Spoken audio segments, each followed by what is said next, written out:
Well, not exactly where you think. You're right. Right there.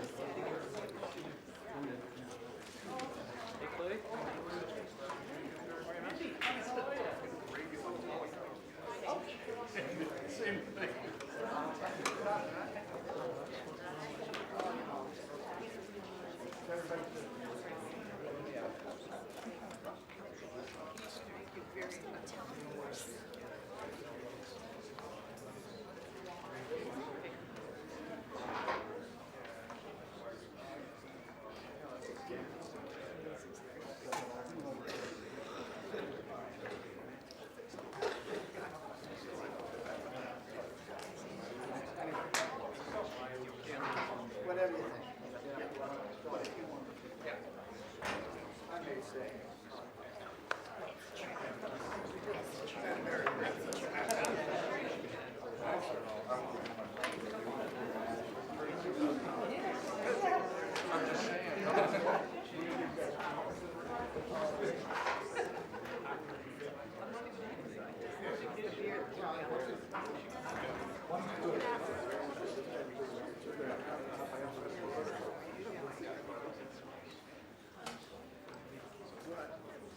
Laser on everything.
Ladies and gentlemen.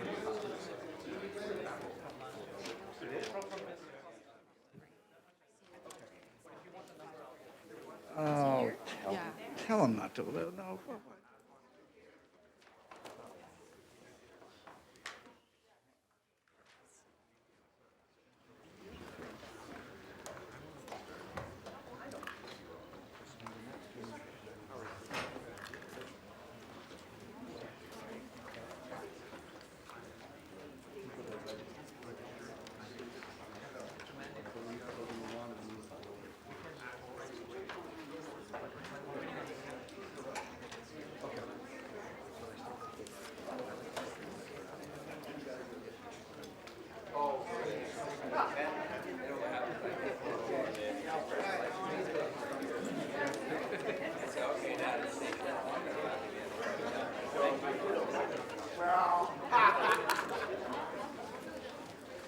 Okay, ladies and gentlemen, first of all, thank you very much for joining us, and welcome to the December board meeting of the Toronto Police Services Board. We have a number of items and a number of issues to go through. Let me start, however, the meeting is properly constituted and called to order. Deirdre will act as secretary as always, and thank you.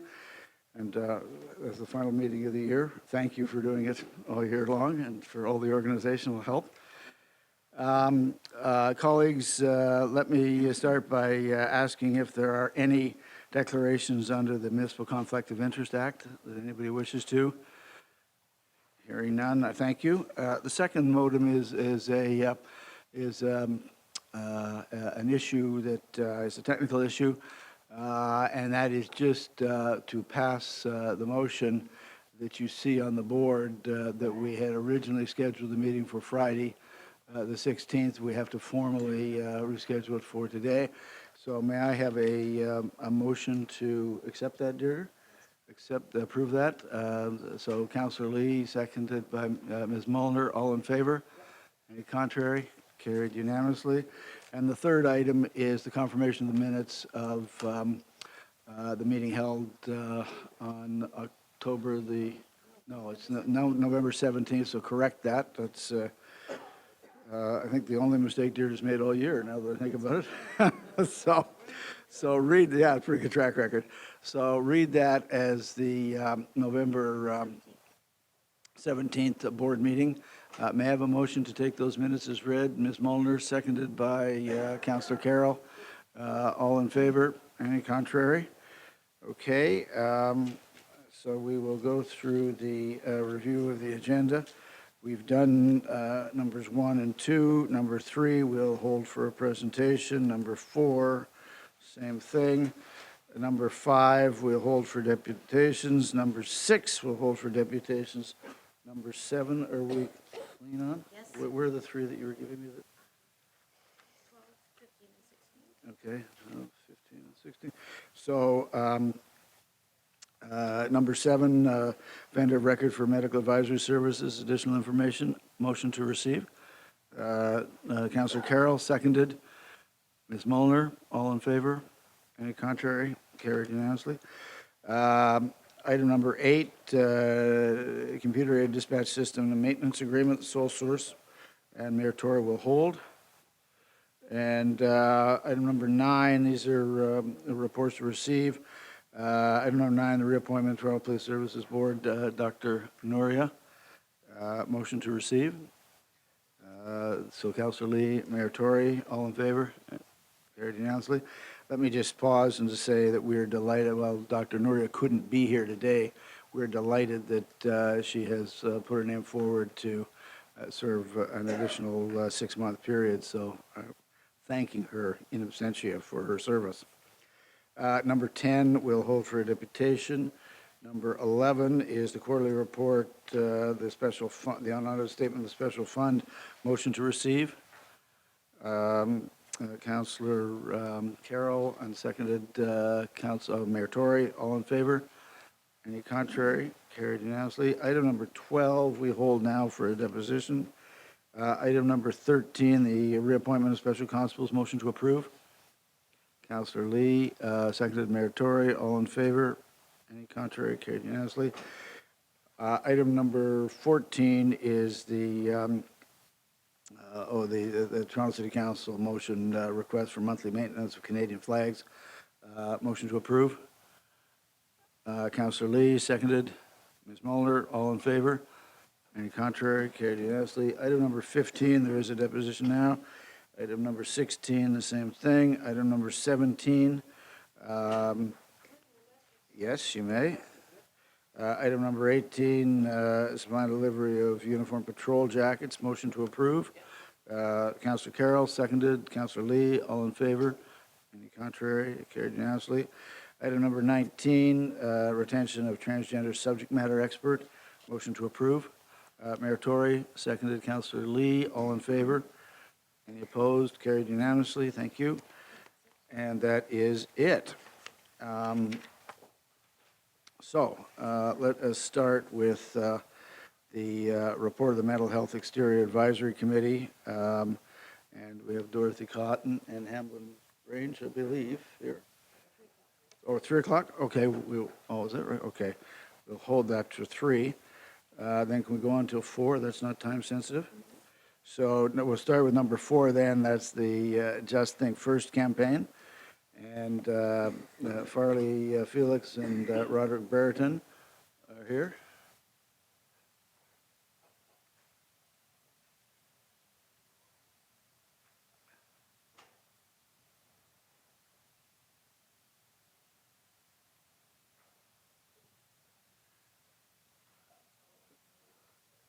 Hi, sorry, can you speak up a bit?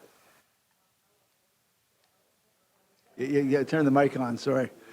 We have a technical issue.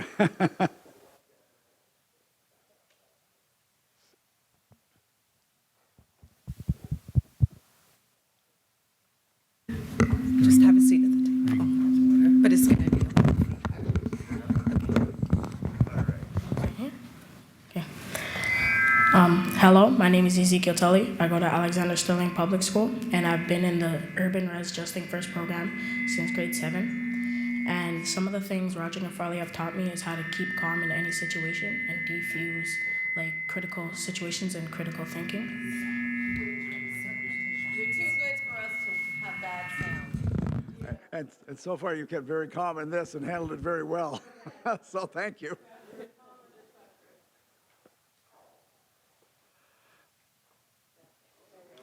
Thank you. Hello, my name is Ezekiel Tully. I go to Alexander Sterling Public School, and I've been in the Urban Resolutions Just Think First program since grade 7. And some of the things Roger and Farley have taught me is how to keep calm and defuse aggressive situations and always critical thinking and always to just think first. And honestly, I think that you guys should really keep supporting them because the things they've done to change my life and change people around me is miraculous. And now I'd like to introduce my coworkers, my friends, and my mentors, Roger and Farley.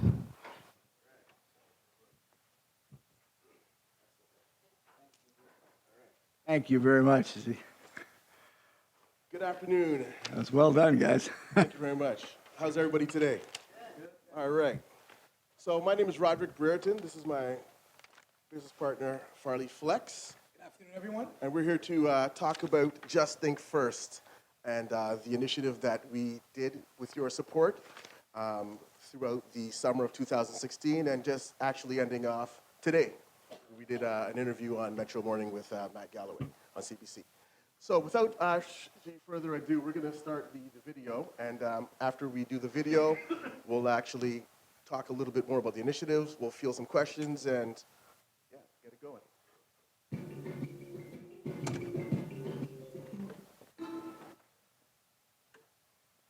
6:45, inmate count. 7 o'clock, breakfast. 8 o'clock, go to program, work, or back to cell. 11:45. Over the years working in community, I've witnessed several people literally throw their lives away based on making poor choices in regards to where conflict is concerned. We want people to consider what they really have to lose if they resort to violence. The Just Think First message is simple, as being directed at at-risk groups in a style that they're already using.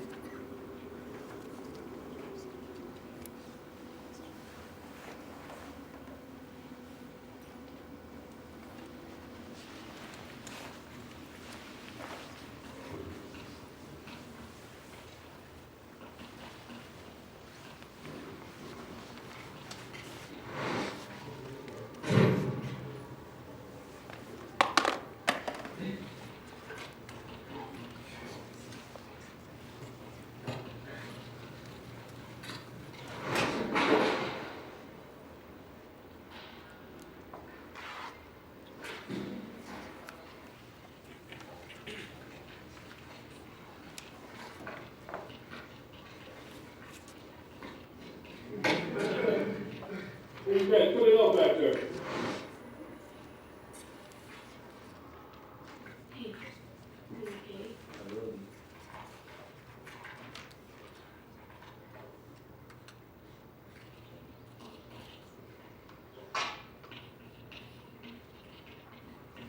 What's up, Toronto? It's your boy here, Andre DeGrasse, and I got a quick message for you guys today.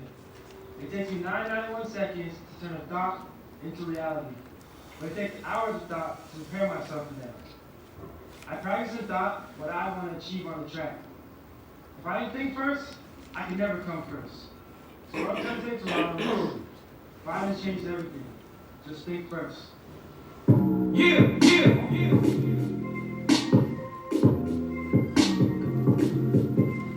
Just think.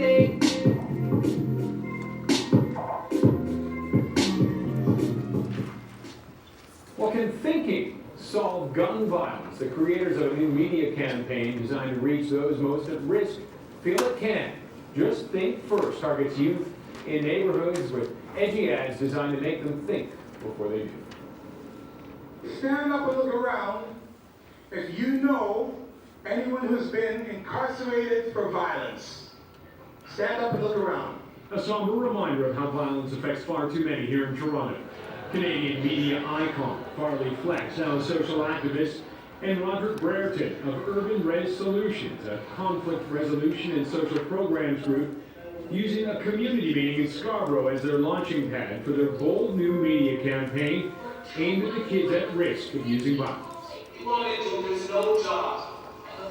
In regards to Toronto, I don't think so. In the sense that, again, we're bringing now the message to the people in the style of communication that they're accustomed to. Brereton says the campaign talks to their audience in a language they understand. The idea? To reach them before they lash out and give them the tools they need to survive. Whether in a situation that is adversarial or remotely confrontational, they've got these skills now to revert back to, and using that pop culture lens to give it over. Do you think you'll be able to reach them? Yes, we think with that method of approach, we'll be able to at least get their attention. And once you have their attention, it's what you feed them with beyond that and ensure that they understand the consequences. What also makes this unique is that they are not just targeting those at risk, but also reaching out to those around them. They have the support as well of police, the business and community leaders. But they say for it to work, they need people in the communities to support them. It's a start, and I think that's the most important thing, is that people need to start talking about what's happening, and we need to start thinking about how the violence is having an impact on our children. We'll leave the last word to Savannah Miller, who stars in one of the spots, and says she was frightened by the experience, but feels it will make a difference. What do you think will make a difference? That people stop doing violence and getting mad and just talking out the problem. And that's what Brereton and Flex feel this could be the start of a serious conversation about what is needed to bring the end to violence in the community. Ants all get together to move a leaf. All members of society have to get together to resolve the issues of gun violence. Success as it relates to Just Think First includes the reduction of violence, the saving of a life, and helping young people achieve greatness. Greatness, as we define it, is getting maximum performance out of potential. Violence changes everything. Just think first. Okay,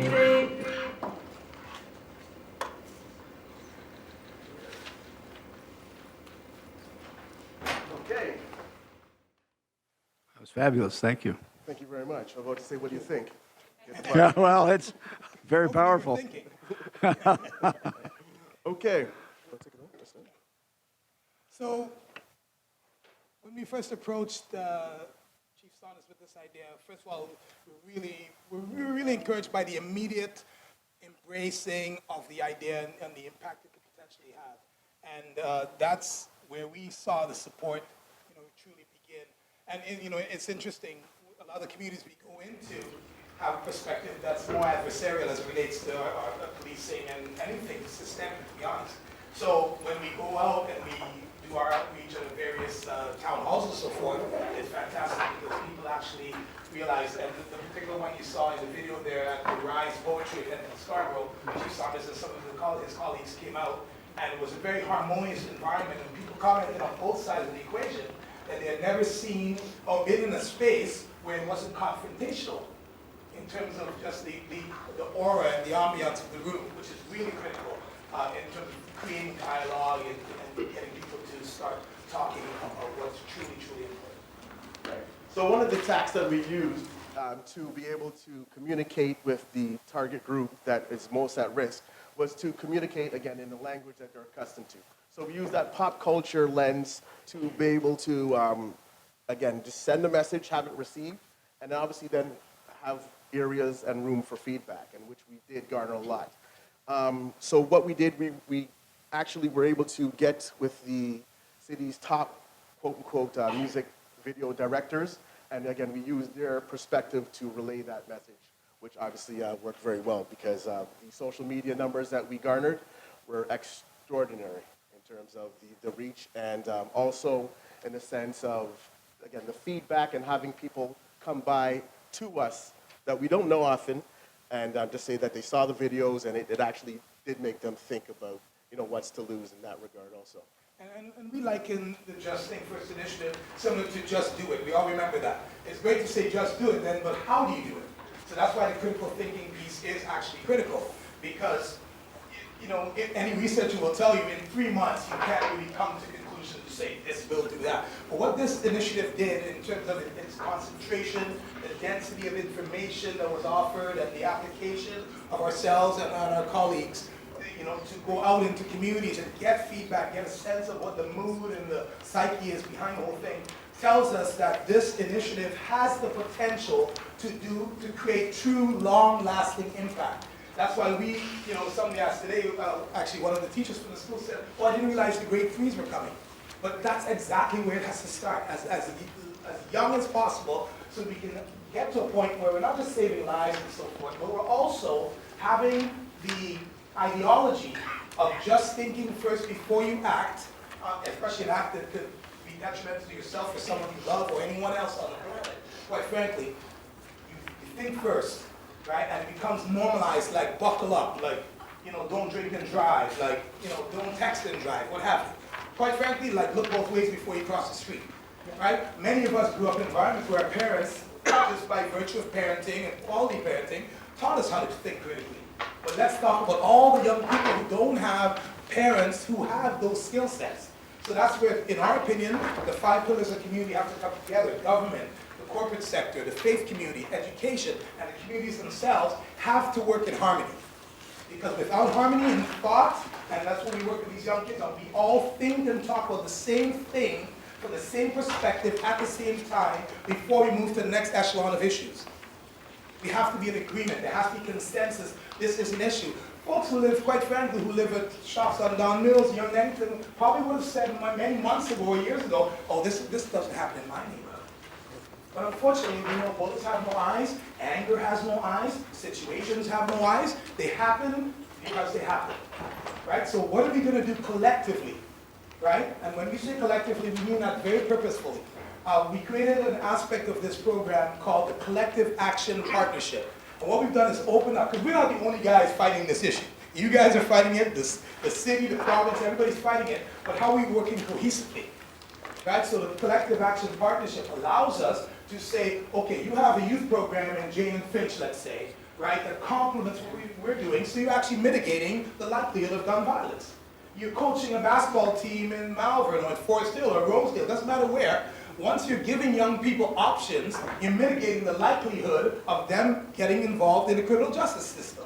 So why not embrace all of those ideologies and those practices and programs and all the little incremental efforts, all fighting for $1 and dividing it by 1,000 and not really getting anywhere. There's no capacity building there. So when we work collectively, the analogy that we use is the ants moving a leaf. When there's 5,000 ants moving a leaf from point A to point B, 2,200 don't say, yo, tell me when you guys get there, I'll join you later. No, that's not how it works. We all get under the leaf together and move this heavy leaf called violence out of the universe. That's the initiative. That's the goal. That's the plan. And that's why we're here. So just in the actual time, we did 4 outreach engagements in the community. One was there in Scarborough in Malvern. We also did one in Lawrence Heights, Regent Park, and also we did an interesting piece where we were able to build with the Toronto Police Community Response Unit in the sense that they are obviously the officers who are in the community doing that one-on-one relationship rapport building. And we had an amazing workshop where we were able to just discuss best practices and also give, from our perspective, some of the ways that we can engage community on a more of a basis of building, again, that rapport. Because obviously within the public's eye, and a lot of times people don't even understand what the rift may have been in terms of whether it be within their own communities or whether it be with the police, but in terms of just breaking some of that, that demystification, that's what we aim to do, obviously. And I think you did a good job with working with the police. I see somebody who was actually there. One of their fearless leaders is the doing actually. Yeah, who was at the, we won't point him over right now. Okay. Yeah, so in addition to that, that whole perspective of inclusivity and partnering is what's critically important. We have to ensure that no stone is left unturned, because the interesting thing is people say, oh, you live in a 5 million person city and you've only got sub 100 murders. That's no big deal, right? So we try to drill down a little deeper, because that mother who lost her child, right? She has the same perspective as the mother in Chicago who's in a community where there might be 1,200 murders. Each mother feels the same. Each family member feels the same. It's not about the volume. It's about the issue and the propensity of it happening. So that's what we have to mitigate, is the likelihood, right? And it starts with the young ones, as you guys so aptly saw with our good friend Ezekiel. He's got his hat turned backwards now.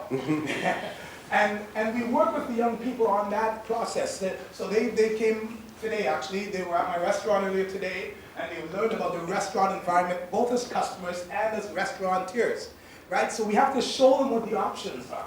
Because far too often media, which we're part of, you know, we're both in the media business, but we understand media sometimes skews and coagulates everything into the basketball player, the hockey player, the rapper, the singer. But what about the infrastructure of people who support those individuals? Beyonce wouldn't exist without her staff of 148 people. Right? So we have to broaden the realm of interest and create a buffet of life options for these young people. And that's all part and parcel of what we're doing. So at this point in time, we would just like to reach out to the board and say thank you very much for the contribution in terms of what you have provided.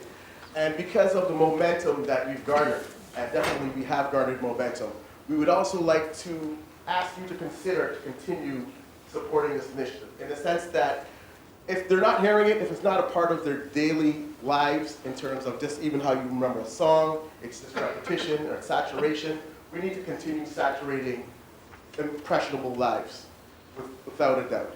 With impressions. Absolutely, with positive impressions. And also, one thing that's unique about Just Think First, we weren't just talking to the person who has the propensity to commit a violent act. We're talking to also the people around them, the bystanders, their families, their friends, encouraging them also, because often they do know what their loved one is up to.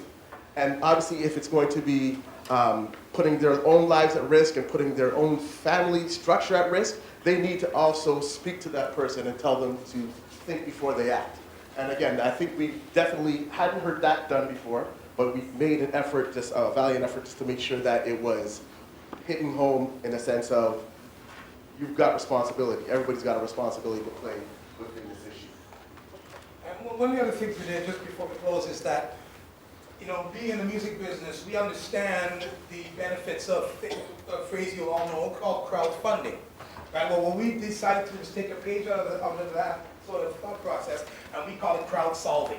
So we incrementalize the weight of the issue by the numbers of people who get involved. So rather than have one organization in one particular community say, oh, we're going to solve this issue, and quite frankly, it never gets solved. And when we do the same thing over and over, expecting different results, we all know how that's defined, right? So it doesn't make sense. So what we do is we've embraced all the organizations that we know of and the ones who have contacted us. We got a great call from Ottawa today. I didn't even share out with Ron yet. From their from the city of Ottawa's Crime Prevention Council. And they want to work with us. So we're all about that idea of layering and partnering and common thought and common process. So we're just here to say, again, thank you very much. We combined the funding that we received with a lot of in-kind help, Absolutely. quite frankly.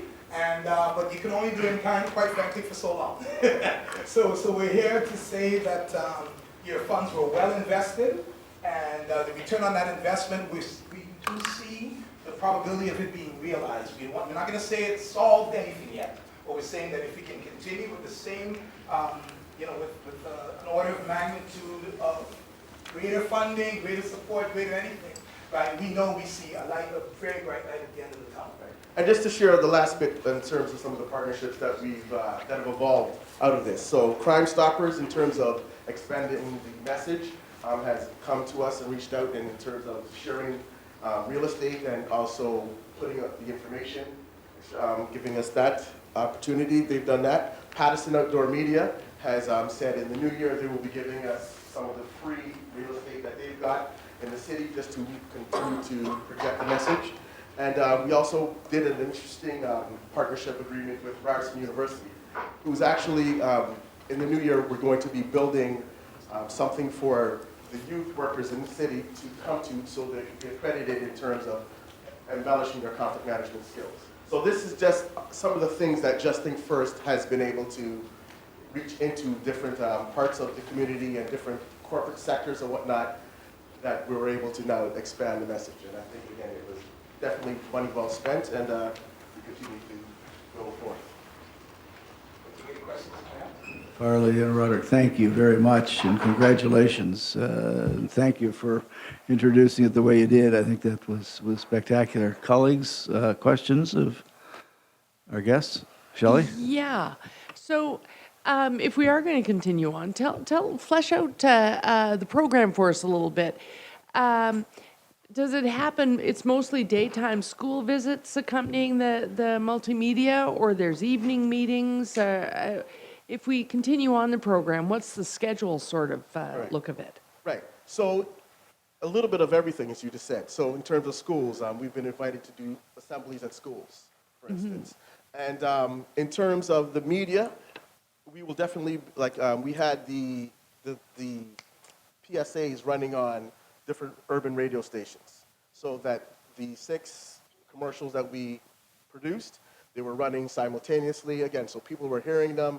And again, what we definitely know just from being in pop culture, the more you hear it, the more it becomes ingrained, the more normalized the behavior will be. So obviously if you're hearing negativity, shoot 'em up, and kill, kill, kill on the radio all the time, well, there's a greater likelihood that, I'm not to say everybody's gonna follow suit, but if it's in mind, well then obviously it's not too far away. So we're just definitely counteracting that with positive messaging and encouraging people, again, just to think before they act. So in a nutshell, we also do community outreach and engagements. So obviously they take some time to plan, and just definitely in terms of the different partners that come on board, but it's obviously worth the time. I mean, the first time that we had the one in Scarborough, we had about 250 people. And again, that's not usually what happens when there's a meeting with police, to be honest with you, right? All young people also. And in the sense of wanting to give in terms of what they have to think and say about how they can contribute to solving this issue that impacts us all. One of our just want to add that one of our key partners is also Toronto Community Housing. We've been working with them for years, but now it's interesting because obviously they have space, they have places for advertising, et cetera, et cetera. And as Ron said earlier, we do everything through the lens of pop culture. So when we're showing up in the community, the flyer looks like a party's happening, or a concert, or new movies coming out. That's how we change the messaging and the language, because our definition, when people definition of communication is message sent, message received, and message understood. If the understanding is not there, you quite frankly are wasting your time, right? Great teachers reach, they don't just teach. So you can't teach unless you reach. And so if we were to continue supporting, could we work out, I don't want to take away from the spirit of it by asking for, a rigid business plan and, suck the soul right out of it. But if we were to continue on, could we look at setting targets where some of the private sector gets beyond in-kind support? Like, given that they make $11 billion per billboard, could they give you ad space and match our funds? Could we start to see, if we continue to invest, could we see it leveraged into more so that Absolutely. you could possibly have someone full-time advancing and getting the next target area ready for you? Well, to answer question A, we do have a business plan.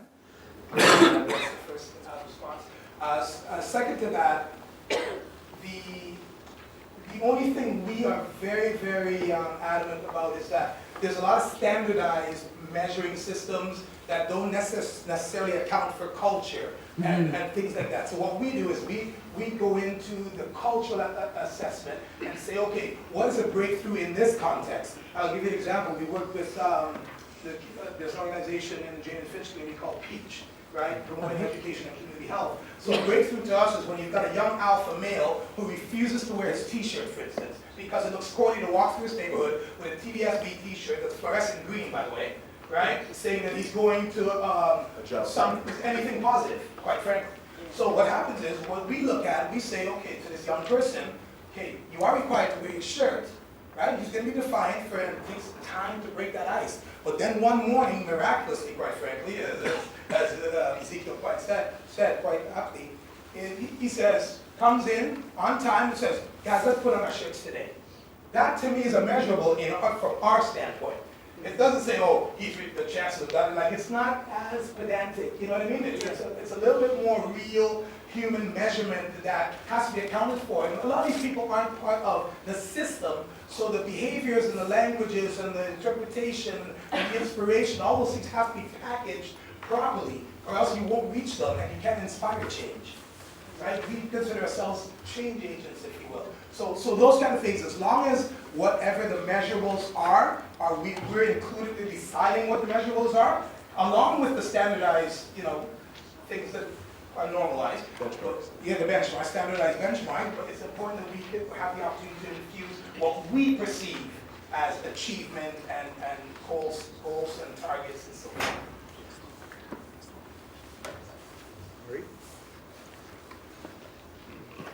Thank you very much, and thank you for bringing the grade 3 class. I think it's great that they are being exposed to this, as perhaps boring as it may be to them at this age, but really important that they get to see how these kinds of decisions happen. So really respect the effort it took for the teachers to bring everyone down on a day like today in particular. So thanks for that. And I'm very interested in what you learned that was completely unexpected through this process. There must have been something as you were doing this project, I'm going to call it, that you said, you know what, we didn't expect that, and that's something that we either want to make sure happens more up or perhaps we do differently. I can think of one thing off the top of my head is the openness in a community forum, what people are willing to share about their personal lives. And like we were in Regent Park, Saturday, on Saturday, where a young woman gets up and talks about her spouse who's now incarcerated, how it made her feel, like in public. Like people are looking for support, right? And not really knowing where to find it or how to, if they have to be encouraged to express openly, because that's how we all learn, right? Because sometimes we'll read it or we'll see it on the news, we get 1% of the information. But that's the thing that really moves me is when in a somewhat surprising kind of way, is that people are just looking for an opportunity to get it out and say, where do I go now? Right? And that's why the Collective Action Partnership is critical, because we're not experts in all the areas, in so few of the areas. Right? But what we do is we facilitate and build a platform, especially in media and so forth, to build the capacity of all these incremental organizations that need more support, so they can support those who need that. And I think it was also shocking to see the amount of people in the city who've been impacted by violence. And it doesn't necessarily mean that a violent incident happened this year, but over the years, there's been obviously a significant amount of people in obviously disproportionate communities that have been impacted by violence. And obviously, again, it's the more we talk about it, the more it's going to come to light and have more opportunity to build and mitigate it with sunset and down. Gentlemen, thank you very much for everything you've done. I think you've been thanked by colleagues, but it's really quite gratifying to hear this. Could you tell me, you mentioned people gave you things in kind. Were there 2 or 3 people you might want to take the opportunity to single them out, but I'm just interested in hearing who stepped up to help you besides the seed money that we gave you from here. Who was helpful to you? Definitely. So our branding and promotion partners, Brand EQ, they definitely contributed, they're a global agency. They contributed beyond belief in terms of just from the marketing, from the video production, and from the actual promotion of events. Social media. Yeah, they were marvelous in terms of what they gave the city in this regard. Obviously, we talked about Pattison in terms of stepping up and offering this piece. So basically, after the Christmas rush, you will see the Just Think First emblem on billboards and in bus shelters and whatnot. We recently talked to Mr. Josh Cole and some things about doing in his riding of Lawrence Heights also. So in terms of who else was Well, certainly to our community housing. Absolutely, An yeah. ongoing partner, like, it's been great work. I mean, we have to call it like it is. You know, there's a higher concentration of these incidents in particular communities. So a lot of the information that we used to launch Just Think First came from that partnership and working in Neptune, Lawrence Heights, and Malvern, and all these different communities. So they're definitely one of the, the core partners in terms of in-kind access and so forth. all the video directors, literally, Yeah. like, usually they're accustomed to getting, $20,000, $30,000 a video. They basically did it for a very cut rate, a fifth of what they're accustomed to getting. So they definitely did a lot. Like even the t-shirt companies that we did, got the collateral from, everybody contributed in terms of just making this happen because it was obviously worthy of contributing and investing in. And a lot of brain power for people who run organizations. That to me, that's one of the challenges is that in communities that have a great need, there are a lot of individual efforts, but what's really nice is that those individuals have come out to the CAP meetings, we call them the Collective Action Partnership meeting, and said, I want to step in with both feet. Like, it's not as, the crabs in the bucket thing doesn't seem to be happening, because again, the issue is great, right? So, it's, so that would probably be at this point, the folks we're talking about, but, pathways to education is another one that we've been talking to. I'm about to do some things in connection with Andre DeGrasse and so forth. So, And it's even some of the ambassadors, as you saw, Andre DeGrasse, Canada's fastest man, and also some of the artists who have great reach and impact, volunteered to do the public service announcements also.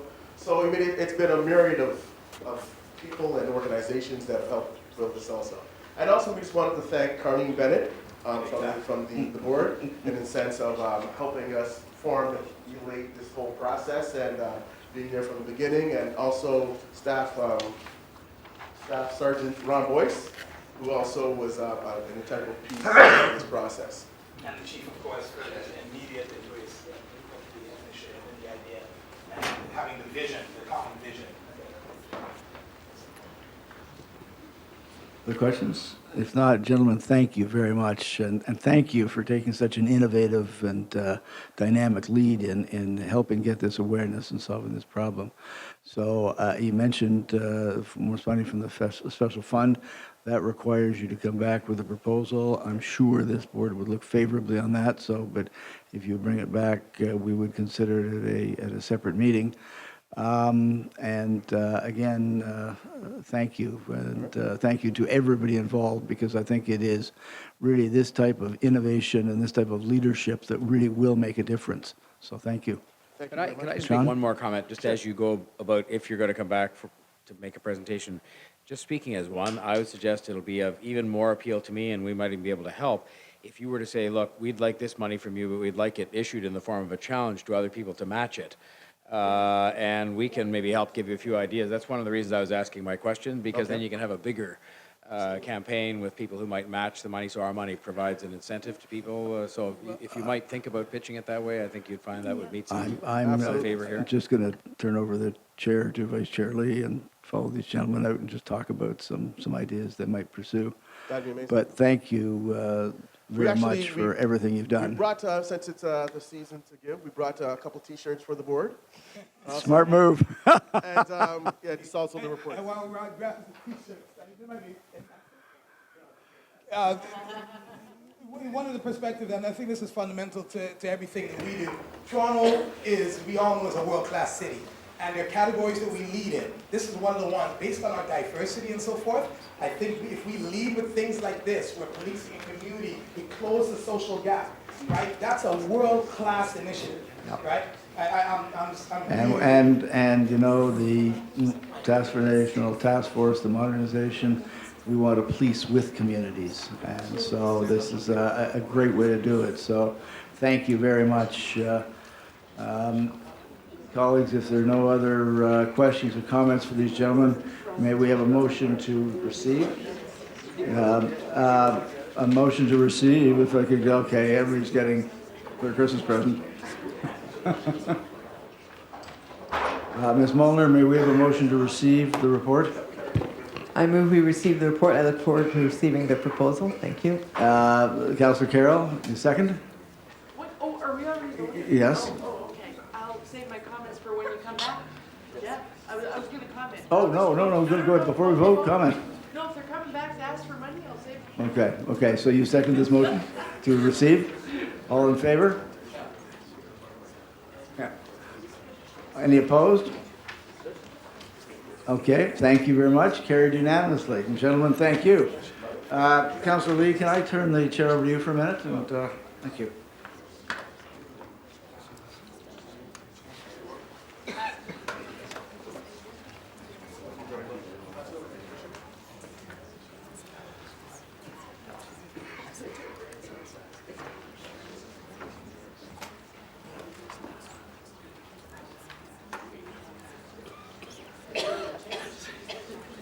Thank you. And now we're going to go and to our next presentation. Right. The deputation for number 5, Toronto Police Service Open Data. So we have deputation from Richard Pietro. Yes. And you have, yes, just hand it in. And you have 5 minutes to state your case, and then the board members will have the opportunity to ask questions or clarification. Oh, there's also glasses here that belong to someone. I think just leave it aside, they'll come and claim it. I don't think they are. I'm just setting up.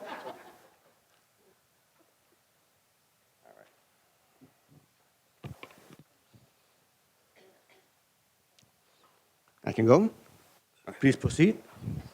So on August 18th, myself, along with a few other open data advocates, came here and we offered our advice on how the Toronto Police Services can execute on their promise to deliver a best-in-class open data program. Unfortunately, it appears as though our advice has either been ignored or dismissed. For example, we advised that the TPS use Toronto's central open data portal as a repo instead of using their own or building their own. However, today's report suggests that you will in fact build your own. As it so happens, today's TPS Open Data report states that the Toronto Police Service Open Data portal and respective data releases will be aligned with or exceed the standards set by other police services across Canada. Well, as it so happens, the City of Edmonton, the City of Montreal, and the City of Vancouver all released their police open data sets on the city's central open data portal. So that is the standard. And by building your own open data portal, you're not only recreating the wheel, but you're going against your own directive and sending mixed messages. And I would also like to say that the TPS Way Forward report fails to adequately explain why the TPS needs its own open data portal for releasing data sets. And now my second example. Today's report states that the Toronto Police Services will release data sets of high value, including but not limited to reported crime, traffic collisions, budget information, calls for service, and applicable released FOI requests. Well, as it turns out, 3 out of 5 of those data sets are already being published today. Reported crime and traffic collisions can be found on the official Toronto Wellbeing Map, and the budget information can be found as part of the line items inside the Toronto Operating Budget Summary Open Data Set. Now, granted, these police data sets are embedded inside larger tools and larger data files. But that's why I've taken the liberty of pulling them out and republishing them each as a unique data set into a makeshift open data portal, which has now been available online for the past month. On August 18th, we cautioned the TPS to not use this program as an exercise in open washing. And this here has all the telltale signs of open washing. A program where you praise your own openness when in fact you haven't really done that much. I was able to create my own Toronto open data portal and release 60% of the identified open data sets, and it didn't cost me a dime. And it took me a matter of hours. Now, I'll leave you with this. The reason why we're going to be critical with you guys today is because you're the ones who set the bar high. You're the ones who keep saying you want to create a best-in-class open data program. In the TPS Way Forward report, you also state that you want to use this open data program to improve transparency and enhance confidence in the Toronto Police Service. Unfortunately, what you're giving us here today does not even come close to remotely resembling anything that can be called a best-in-class open data program, and will most likely yield the opposite results than the ones you hope to achieve. So I'll leave you with three options. Essentially, this leaves you with three options. Ignore advice again and take that risk. 2, bring your program up to the best-in-class standard you've set for yourselves and exceed our expectations instead of disappointing us. Or 3, lower your standards and call a spade a spade.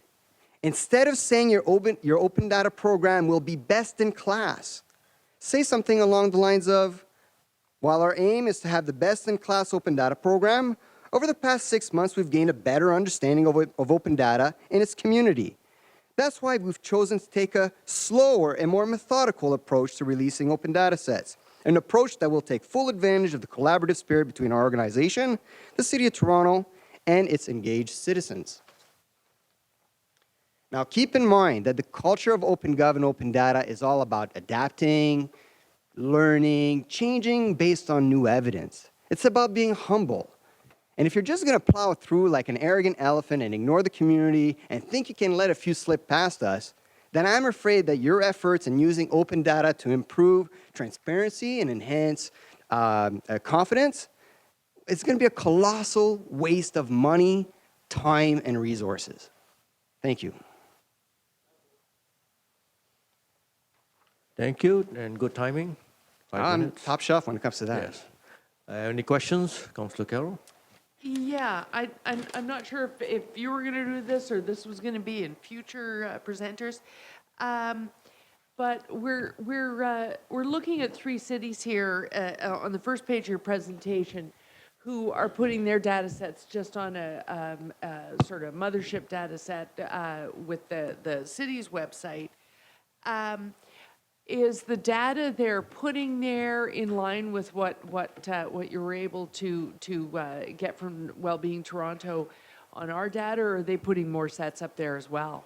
Well, the City of Edmonton, as many of people know, has become a leader internationally when it comes. Right, yeah. exactly. So they release a ton more than what any city in Canada has been doing. I'll be perfectly honest, I have not examined the Montreal police or crime-related data sets very well, but it seems as though what I found on the Wellbeing Toronto map, as well as the budget information, is consistent with what those other cities have released. Okay. Yeah. Okay. Thanks. That's it for now. Thank you. Any further questions? I do have a question. So this open data sets standards, is it well documented that we need to just adopt it and just populate that information into the database? There's definitely, like I said, a few front runners out there. In the past, we've talked about the Dallas Police Department having set an international standard when it comes to releasing police data. Edmonton has done a fantastic job in not just releasing police data, but also having a dashboard that tells the story of how things are coming along here in Toronto. When it comes to the actual file standardization, if you're referring to the CSV files, the XML files, that JSON type of files, there definitely are generally accepted principles that have been adopted by the Open Government Partnership, are coincidentally being laid by the federal government as well as a Canadian institution called Open North. So we actually have locally and federally the world thinkers and the world think tanks leaders when it comes to standardization, and we should take full advantage of that. Thank you. You're welcome. Any further questions? And the next presenter is Keith McDonald.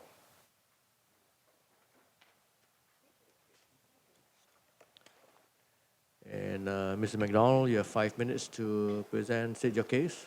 All right, thank you. Thank you. Hello again. You may recall I said in August that my appearance before you was my first deposition as a citizen freshly retired from the City of Toronto.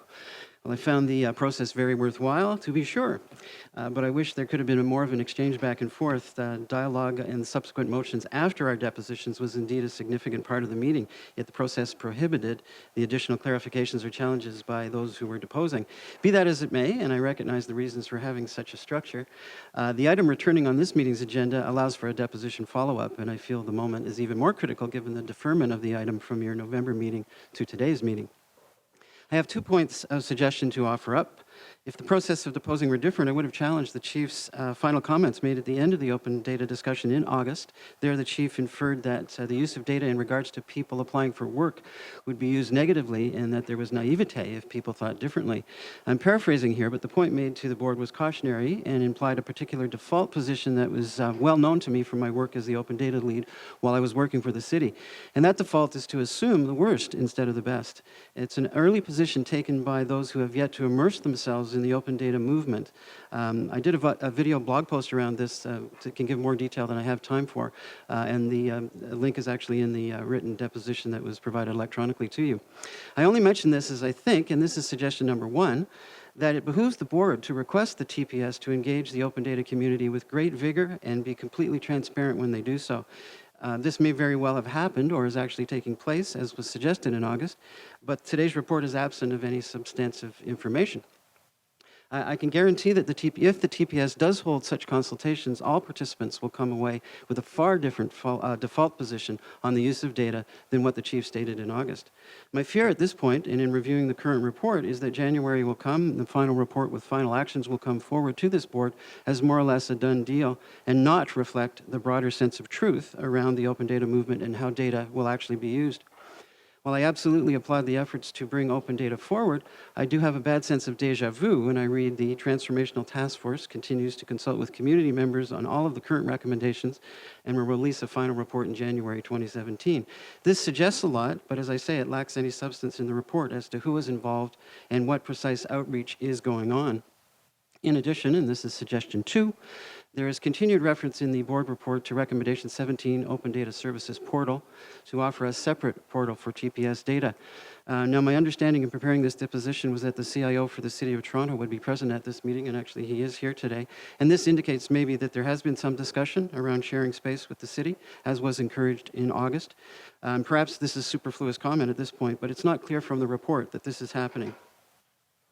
I do think it's extremely important to note as well, and this is to all of you on the board and to the open data staff that may be in the room, is that you move forward now without hesitation, but do not reinvent the wheel by pursuing this as a separate portal.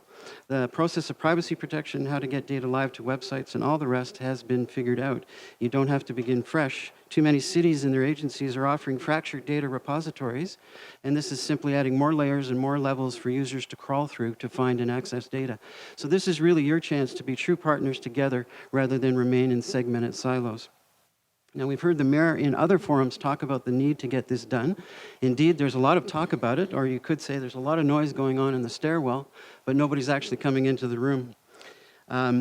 It's almost year-end 2016. Open data as a process is no longer an infant. It's absolutely time that the City of Toronto agencies advance in sync with each other and not separately. The work the City of Toronto has done in creating a space for open data shouldn't be ignored, but instead be leveraged. Now, these reactions are informed by a significant amount of observation over the years working with the bureaucrats, the managers, directors, and titular leaders of the many divisions and portfolios inside the City of Toronto. Those who have come forward and presented data have not been harmed or slammed, but rather they've gained benefits from community use and dialogue around the data. I asked the board to use these kind of precedents as the model and to request the chief and his staff to boldly go forward beyond the talk to delivery of a substantial and well-informed collaborative open data initiative. This can best be done with the help of the local community and through open and transparent engagements. The community is large, vocal, vibrant, and willing to participate. Richard Pietro, who spoke before me, as a matter of fact, has an Open Data Book Club, which is an excellent place to start if you're looking for a place to start. I witnessed magical outcomes while involved with this group while working for the city as the Open Data lead, and I continue to participate there today as a public engagement and communication specialist. Thank you very much for listening, and happy holidays. Very good. Any questions? Councillor Carroll? Well, so, Mr. McDonald, you're kind of a good candidate because you're a retired employee from the city, so you have both inside and outside exposure to the issue. But when the report talks about continuing to consult in communities, you're saying the club you mentioned, nor yourself, you haven't been consulted on this since you deputed in August. That's correct. Okay, thank you. Thank you. Any other questions? Seeing none, thank you very much. Next presenter is Councillor Paul Ainsley. Is he here? All right, we go on the next one, Mark Richardson. Mark, you have 5 minutes to present. Great, thank you. Thank you. Once again, I was here in August, was going to be here in November. This got deferred until December, and now we're kicking the can into January for the transformation report. That's been covered by the previous speakers, so I'm not going to restate those facts. One of the things that was mentioned in the August motion was establishment of further deadlines for the progress and availability of data sets. That sounds pretty specific. I don't see anything in this report that is as specific as that. I'm hoping to see it in the transformation report in 2017. Dates, deliverables, specific deadlines. Already been spoken to embed any police data into the city's open data portal. And this is coming anyway, because open by default is a provincial standard, and it's going to be baked into the new version of the Police Services Act. So this isn't something you're going to pick city by city. It's going to be a provincial-wide initiative. There have been some good examples stated. I'd say a couple more examples because I know that Mayor Tory has met with some of these gentlemen in the past. Mayor Garcetti in Los Angeles has an excellent LAPD program that you can reference. Mayor Murray in Seattle has a fantastic program. And in San Francisco, Mayor Ed Lee has a very strong program. I would highly suggest that as a board, you pick up the phone and call those people and say, how long did it take and what was the benefit to our community from doing that? I'm not going to waste time because we've covered a lot of the other issues. Our questions are when is there going to be a substantive plan available with timelines, with deadlines, with specific data sets? How are you going to do it? What is the method of delivering that content? It's already been mentioned, please don't reinvent the wheel or wag the puck on this stuff. No matter what you hear, 99% of the stuff that the open data community is looking for are not nuclear launch codes. This is simple information that you're already releasing in other formats. We're just asking for it in a consistent, machine-readable format on the central City of Toronto website. And as a board, if you want to put a line in the sand, item 8 today is your new computer-assisted dispatch system. You are entering into a 5-year sole source arrangement around that. If that agreement does not have open data components baked into it, you have a problem, because then you've entered into a 5-year agreement with a vendor that won't be able to provide the information that is required. So please take a good hard look at that agreement. Any agreement you sign moving forward around IT, and open data deliverables should be baked into them from the beginning, from the RFP process. That's the end of my presentation. Thank you.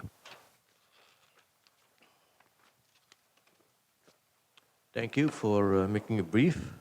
Any questions? Seeing none, thank you very much. Thank you. And the next presenter is Mr. Derek Moran.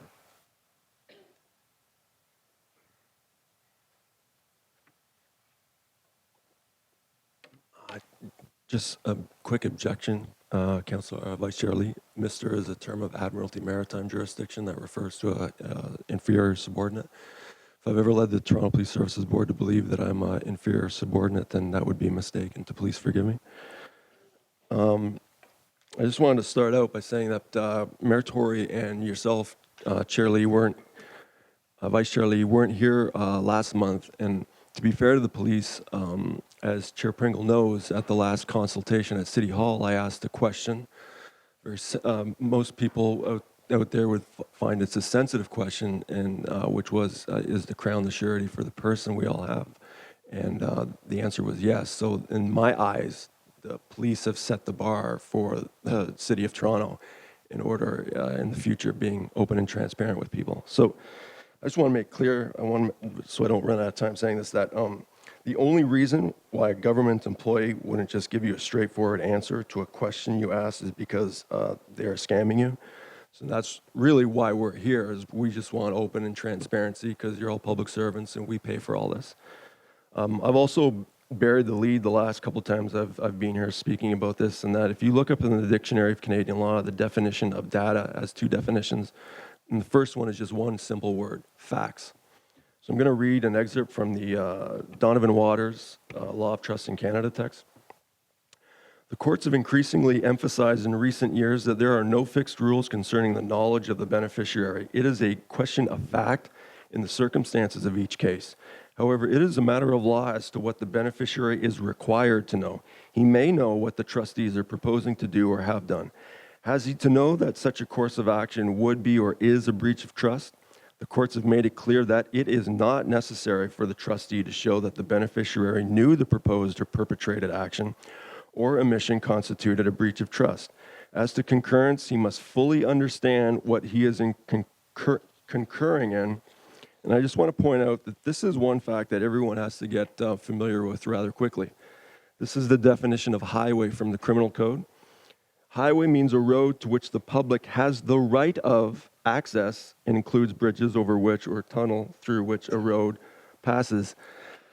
You know, I hear that and I think to myself, I'm not quite sure how one then can go around charging people for money to use something which was already their right to use without it being fraud. But I'm sure that'll come up at a future Police Services Board meeting. So where was I? As to acquiescence, he must be fully informed of his rights and of all material facts and circumstances of the case. Inglis versus Beattie, 1878, Ontario.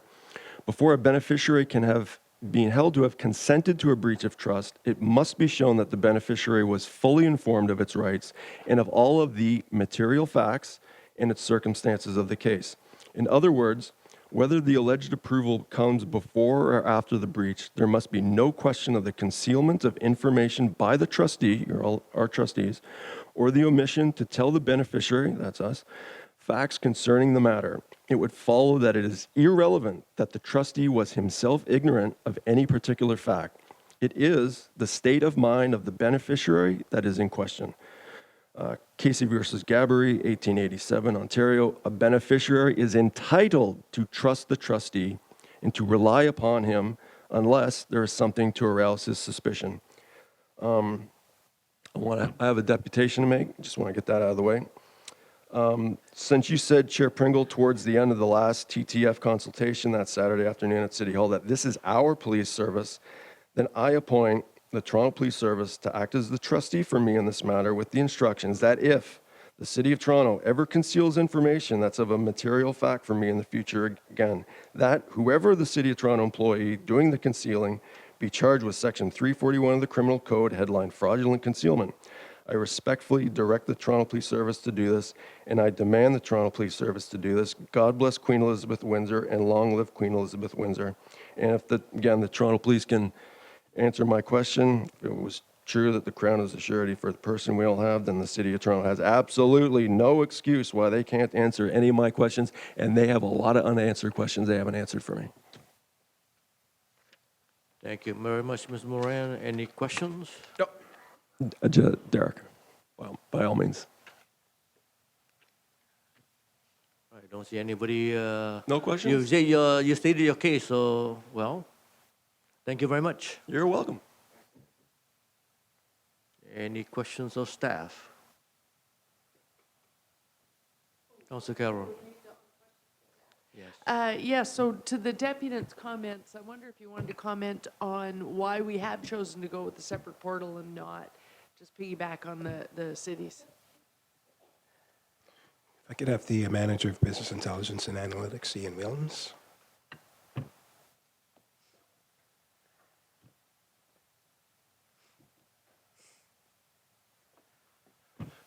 Good afternoon, everybody. Thank you for coming, and thank you for so much interest in the open data. I think if nothing else, that it gives us a really good example of how much interest there is in this topic. So we do really appreciate you taking the time to come and give us your guidance and experience on this. So in terms of the portal effort, one of the key reasons that we want to have a TPS portal is because we are the subject matter experts in Toronto Police information. And within that, we've recognized that there are some repeated things that come to our attention in regards to what the public is asking for about data and the methods through which they use it. So in providing that, we want to incorporate analytics within the portal itself such that a user would be able to immediately be able to use that data within the portal itself. And that being a key aspect. In addition to that, we are working very closely with the city. So we don't envision this as something that is night and day from what the City of Toronto is doing in terms of the open data portal that they have in operation. And moving forward, we've already been invited to and now sit on the Open Data Committee at the City of Toronto. So we are working very much in tandem there. In fact, we were at the last City of Toronto Open Data Committee meeting. And in doing so, we are actually very aligned in our discussions about releasing data moving forward. And we will find ways that we can make sure that we are within entire alignment. So what analytics would you be applying to the data? Doesn't that make it not open data anymore? Or are you applying some? Are you screening it? How are you envision adding to it that couldn't be done on the overall city's portal? Envision a dashboard that would be at your fingertips to use the data as well as to be able to download it in true open data standard. So there would be both. There would, but they would have the raw open data as well. That's with the correct. Privacy addressed. Absolutely. I'm still not understanding why that couldn't be done on the city's portal. Are we going to be incurring extra costs doing it here and there? Are you going to be providing it to them as well? No, or we'd be providing it to them as well. So one of the items that came up at the last city's Open Data Committee meeting is that they're actually reviewing their portal as well for changes moving forward. Yes, so we yes, will that's true. be in complete alignment with that. And I think one of the options that is being explored in that regard is the portal that we'll be using. So we'll be looking at ArcGIS Online Open Data, which is what we use today already for the maps that you would access for our reported crime calls for service data.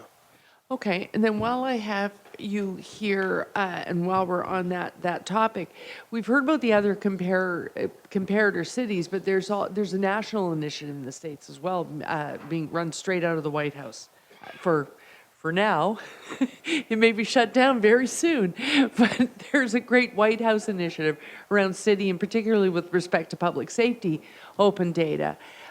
Is there such an initiative in Canada? And if not, are you looking to that one, the White House Open Data Initiative, to look at how we can make sure that we have all the sets that could create the same set of tools to be able to do that analysis that the public is able to do now in the States? We are. And in addition to a lot of the recommendations that our deputants and Councillor Ainsley have requested as well, those are very much in line with our base expectations of the data that will be released. So as we know, this is continued innovation around this information. So we don't expect either that our first release will be the last release. So this is, within our expectation, fully a continual process of which we'll always be updating and identifying new sets of information to incorporate. So it will not be static by any means. Okay, thank you. Thank you. And any, Ms. Molyneux? I confess that this is outside of my usual area of information, much less expertise, but I have similar concerns about why we would be moving into a tailored model of something that seems to be globally moving into a common platform. And so I have two questions. One is, what is the worst thing that would happen if we didn't proceed with in the direction that right now the TPS wants to proceed? What are the risks? What wouldn't happen that you think is a detraction from the Toronto Police Service's mandate? So what is it you're not going to be able to do, and why is it important? I think part of that is timing. So I think a lot of the expectations around our open data community would be the timely release of that information. So that would be a key component that we would want to visit in terms of how quickly we could release that information. The second would be, at this point, considering the city is reviewing its options of changing portal platforms, that we would review and visit something that we already plan on doing. So there's the potential for redundant work, and we don't want to travel down that path necessarily. And those are probably the biggest platforms. So that's not very persuasive. Yeah, fair enough. We see that the technology certainly fully allows for integration. So if we do release a TPS portal, that it would completely integrate with the cities. We understand, I think, clearly on the open data availability that it would be fully integrated, and you would have a user experience that would appear completely seamless. So entering the City of Toronto open data site, you wouldn't recognize necessarily that you're accessing data from one location or the other. That's something that we're working on very closely with the city through the Open Data Committee. And I guess, I mean, if that in fact is the case, it begs the question around resource allocation, whether that's the best use of your time, your team's time, if in fact there are other ways of partnering to get either the analytics, as Councillor Carroll mentioned, embedded into a different platform. So those are my questions. Thank you. Okay.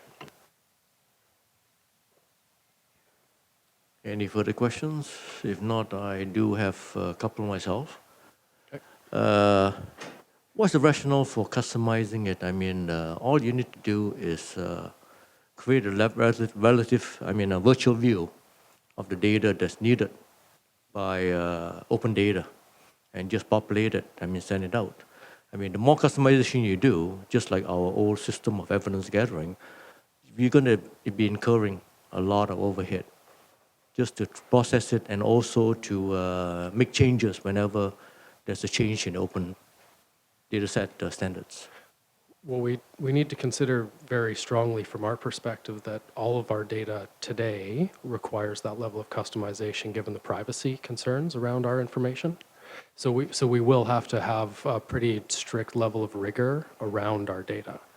Obviously, a lot of quality control process, the depersonalization of that data, ensuring through a number of steps that there's no risk of a location being disclosed where something occurred that might identify a victim or other private information which we're not able to, through MFIPA and other privacy legislation, release. So we have a lot of concern around that, and we need to place a lot of rigor around that data, given the sensitive nature of policing information.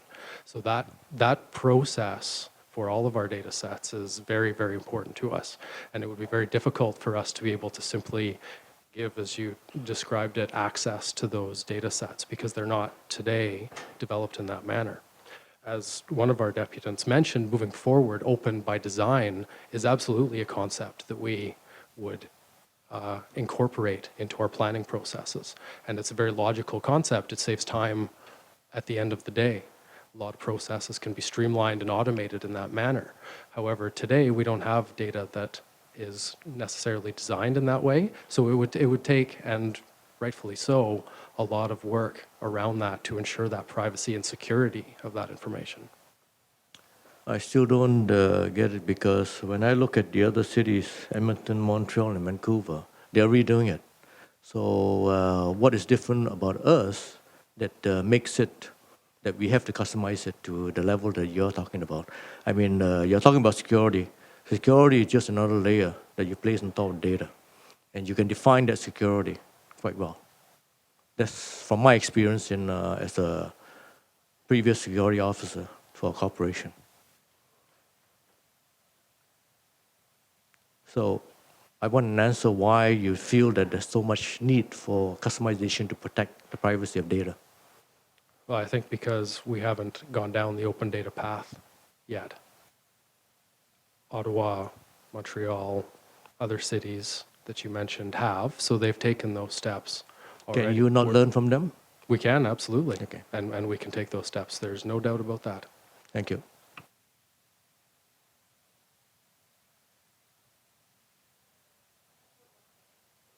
Yes. I hate to start out a second round. Hopefully it won't go all the way around. So the report that's before us looks at, it's really just an update report because you're asking us to receive the report today and that in fact we'll really understand your strategy in the context of the whole TTF implementation plan in January. Am I reading that correctly? That's correct. So rather than move a motion today, is it possible that what we can ask is that this be hived off and highlighted in that launch, such that the consultation that ensues with the final implementation report gives the community an opportunity to bring forward their idea of how it should look. What I'm getting at is if we're waiting for the TTF launch, then we hear your answers, but you hear that we're not quite comfortable yet. So it's not etched in stone. It comes out, you would prefer for the TPS to run its own portal, but you're going to propose that with the TTF. And at that point, it is just a proposal, and there will be consultation thereafter. Is that the plan, more or less? Yes. Okay. Okay. Otherwise, I'd have to move a motion today. But since this isn't the final report, I'm prepared to see the final report and hear what the community has to say to it. Thank you. So this is not the final report, right? Yes. Transformation is going to be part of that.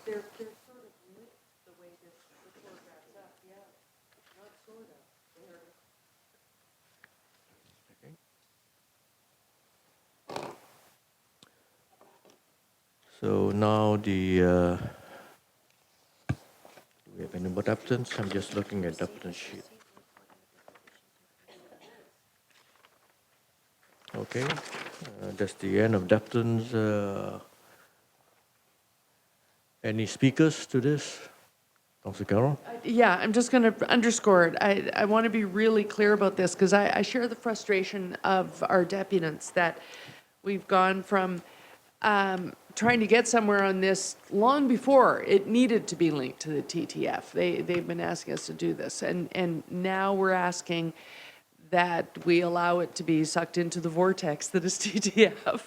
And I get that because the changes all have to coordinate one with the other.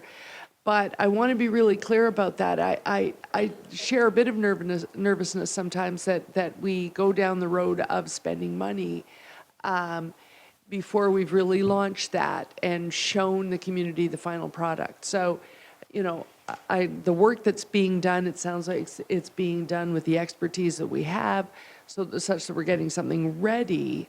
But when we bring forward that final report in January, I hope I speak for the board when I say we'll be wanting to hear what people think of the proposal.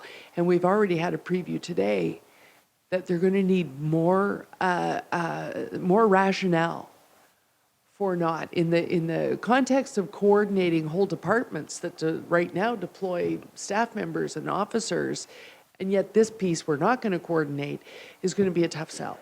So we're going to need to see a more robust rationale for not coordinating this and simply incorporating it in the city's data set at that time. Thank you, Councilor Carroll. Any further speakers? If not, I'd like somebody to move to receive. Councilor Carroll, Mayor Tory, all those in favor, receiving it. Any opposed? Seeing none, carried. So the next item is item 6. triennial report, skills development and learning plan. And we have deputations from Mr. John Sewell, the Toronto Police Accountability Coalition. And you please come on up and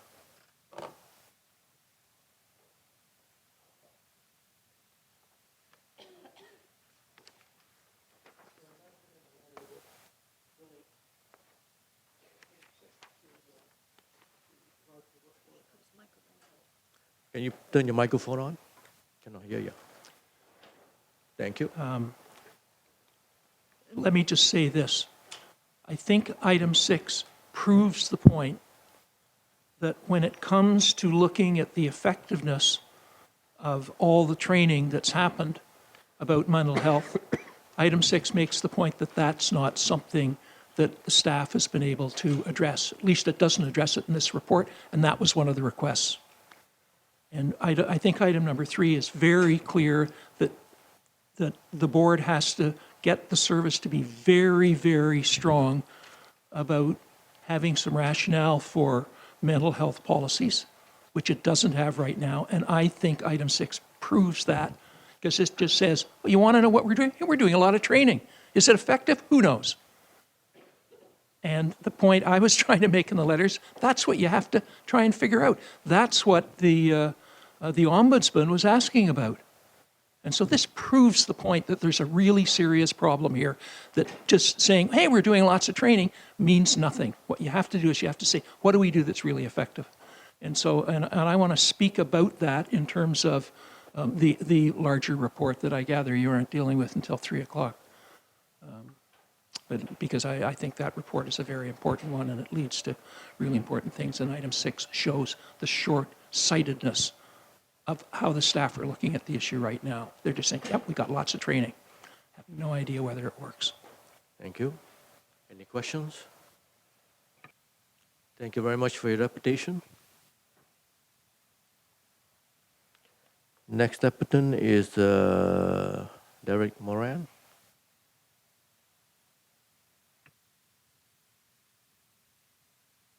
I'm not actually used to your style, Vice Chair Lee. Do you give a 1-minute warning or 30 seconds or? Yeah, that'd be great. So it mentions in this item, recommendation number 12 of the PACER report, that the service continue to ensure all uniform officers and investigators receive training that includes but is not limited to Canadian Charter of Rights and Freedoms, Ontario Human Rights Code, articulable cause, reasonable suspicion, and investigative detention. By the way, the Ontario Human Rights Code, anyone ever notice there's actually no definition for what a human actually is in the Ontario Human Rights Code? It's like the Ontario Highway Traffic Act that way. There's actually no definition for what traffic is in the Ontario Highway Traffic Act either. You'd think they'd have a definition for what traffic is in the Ontario Highway Traffic Act, but they don't, just like you'd think they'd have actually a definition for what a human is in the Ontario Human Rights Code. So I had a rather interesting experience at City Hall recently, but an experience nonetheless that has left me wondering just how knowledgeable on the Constitution are the security guards, but in this particular case, the Toronto Police, who would be providing any of their officers to help out with security over at City Hall. Which gets me thinking in terms of what I just mentioned earlier. The service continue to ensure all uniform officers and investigators receive training that includes, but is not limited to, in this case, Canadian Charter of Rights and Freedoms. And more specifically, Section 2.b, which states, fundamental freedoms. Everyone has the following fundamental freedoms: freedom of thought, belief, opinion, and expression, including freedom of the press and other media of communication. Also mentioned in this item, it says this training should incorporate role play and scenario-based training in relation to the Community Safety Note Procedure 04-14. All training will involve community participation in training design, delivery, and evaluation. Because, like, we just can't have people out there who took an oath to uphold the Constitution because, oh yeah, that's just something I had to do to get the job, but I don't know what most of that stuff really means. And there aren't just police officers in this room right now that took an oath, that oath to uphold the Constitution. So since I think that I'm part of the community, I'd start by redesigning a refresher course on Section 2.b by compiling the case law that has resulted around it, such as R versus Zundel, 1992, Supreme Court of Canada, where then Justice McLaughlin wrote, The purpose of the guarantee is to permit free expression to the end of promoting truth, political or social participation, and self-fulfillment. That purpose extends to the protection of minority beliefs which the majority regard as wrong or false.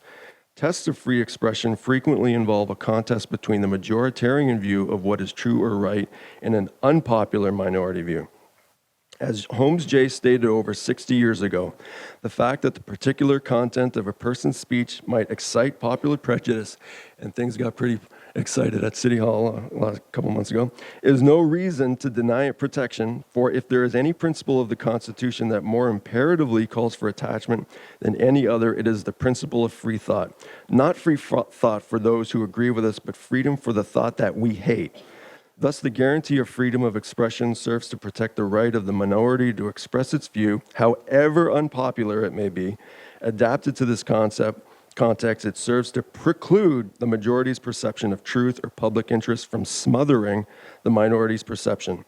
The view of the majority has no need of constitutional protection. It is tolerated in any event. Viewed thus, a law which forbids expression of a minority or false view on pain of criminal prosecution and imprisonment, and I'm just going to add here, or having to leave City Hall under the threat of violence, on its face offends the purpose of the guarantee of free expression. Suresh versus Canada, Minister of Citizenship and Immigration, 2002, Supreme Court of Canada. It is established that Section 2 of the Charter does not protect expressive or associational activities that constitute violence. This court has, it is true, given a broad interpretation of freedom of expression, extending it, for example, to hate speech and perhaps even threats of violence. And I just want to let you know, Chief Saunders, that when I go to City Hall to speak, I just go there, I'm in good faith. I go there in good faith. 1 minute warning. So I have a deputation to make. I appoint Mayor John Tory to act as the trustee for me in this matter, with the instructions to make sure from now on that none of my constitutionally guaranteed protected rights and or freedoms are ever violated again while I'm at City Hall speaking at some board, committee, meeting, or whatever. Now, I respectfully direct you, Mayor Tory, to do this, and I demand that you, Mayor Tory, do this. God bless Queen Elizabeth Windsor, and long live Queen Elizabeth Windsor. Any objections? And Merry Christmas, Mayor Tory. Oh, and I want to thank Yuli Watkins for having the name of the legal person I have finally taken off the municipal voters list. Thank you, and Merry Christmas to you too. Any questions? I guess, seeing that none, I'll bring it into committee, the board. Any speakers? If none, can we have a mover? And it is to receive the report.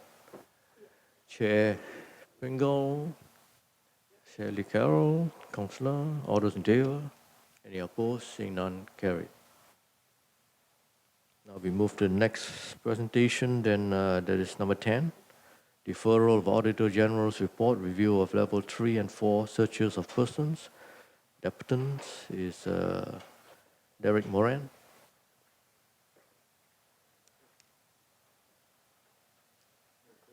Merry Christmas, yes. There's no rest for the wicked here. You want a 1 minute warning? That's not counting. Where's Dion? Is that counting against my time? Okay, so this beginning of, in this report it says, the purpose of this report is to advise the board that the Auditor General has temporarily deferred the review of level 3 and 4 searches of persons. And then just below that it says in July 2016, the Office of the Independent Police Review Director announced that it would be completing a systemic review of Ontario Police Services policies and practices for conducting strip searches of people arrested or otherwise detained. Then further below, it repeats that passage again, and then just below that, it says the Auditor General will advise the Toronto Police Services Board in 2017 on the need and timing of the requested Toronto Police Services audit of level 3 and level 4 searches of persons. Okay, so I'm confused about something here. Which is it? Which one is the Auditor General talking about here? Is this about people being strip searched, or is this about persons being strip searched?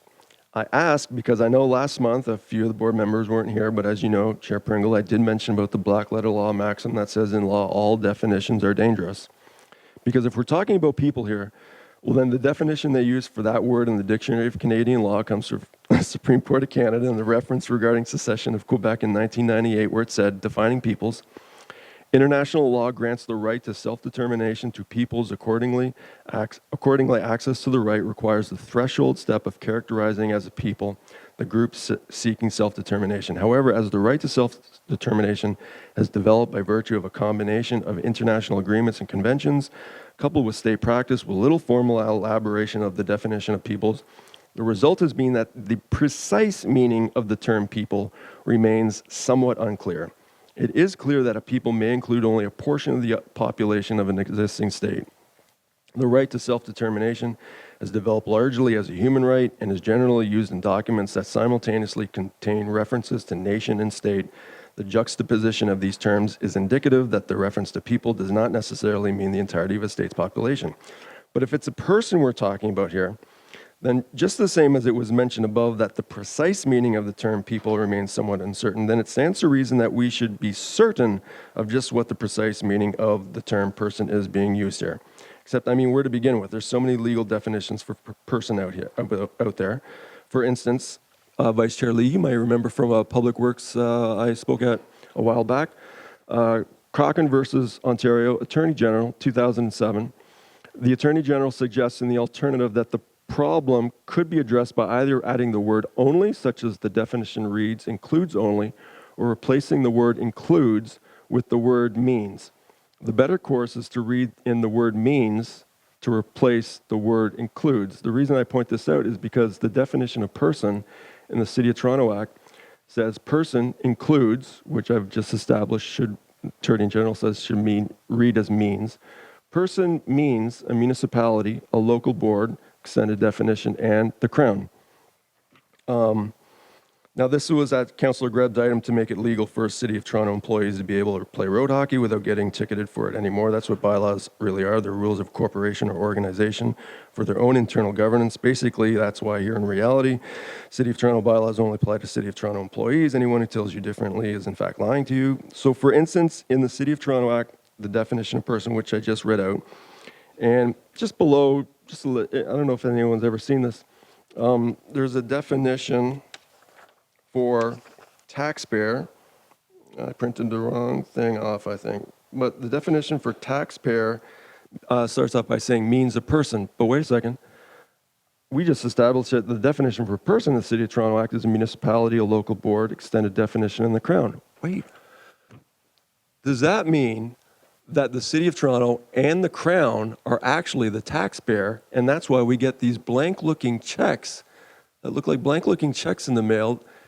Because I recently asked City Manager Peter Wallace a question. It was one of the unanswered questions. What are these the interest coupons as mentioned in Section 33 of the Financial Administration Act? That was kind of one of the answers I was hoping to get at some point. And this is because City... Half a minute. Half a minute? Sorry. No, that's fine. Wasn't looking. That's because since this was a City of Toronto Auditor General brought this up, the City of Toronto sends to people in relation to Section 336 of the City of Toronto Act. These are basically rent checks from the Crown provided through the City of Toronto under the rules of usufruct because, as Fiona Murray pointed out to me at the Code of Consultation at City Hall a year ago, we here at the City of Toronto operate under civil law. And as I explained here last month, those maxims in law, every definition is dangerous and every definition in the civil law is dangerous, for there is very little that cannot be subverted. So I just want to point out, does everyone see how the use of legalese gets all twisted around and all that wordplay? And in the end, these regular people, the lay people out there have no idea what this stuff means, except those who spend way too much time researching this stuff like me. Thank you. Ms. Moran, any questions? Seeing none? Since you're not coming back, Merry Christmas for sure now.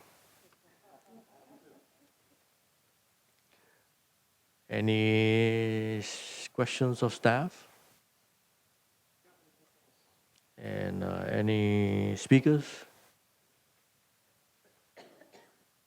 So I need a mover. Chair Pringle, seconder. Councillor Carroll, all those in favor? Any opposed? Seeing none, carried.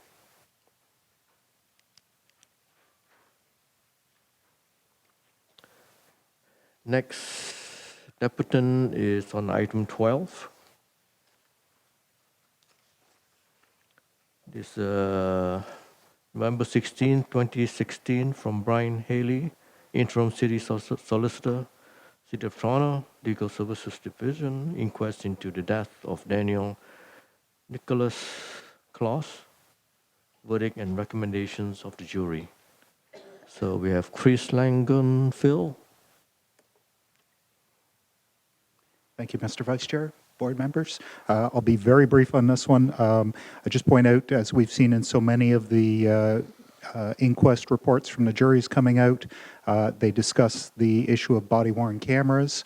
And since we've, 2 months ago, we brought this matter up and the board approved $550,000 for the service to move forward. I'm just hoping that one of the board members will ask the service just to give an update to the board and the public on where we're at that. There was going to be a non-binding RFP put out, and some of this funding was to hire an expert, so perhaps we could just get an update of where the service is at on that.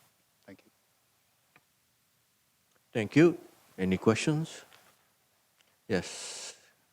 Ms. Molnar? That's a reasonable question, so it's actually a question for the chief. Thank you very much.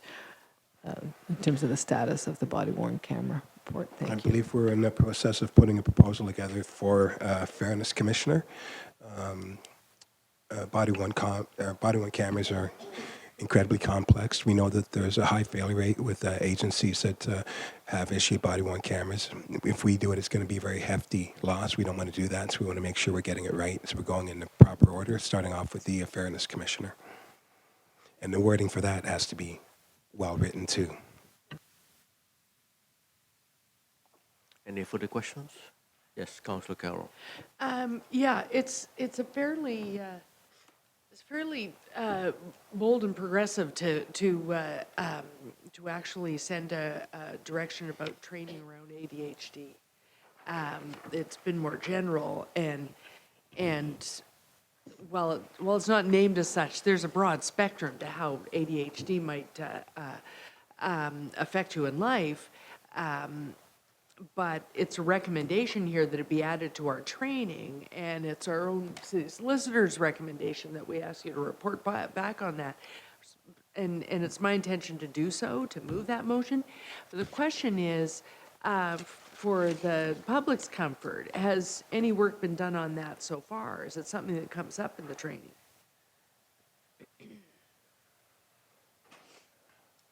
Deputy Federico?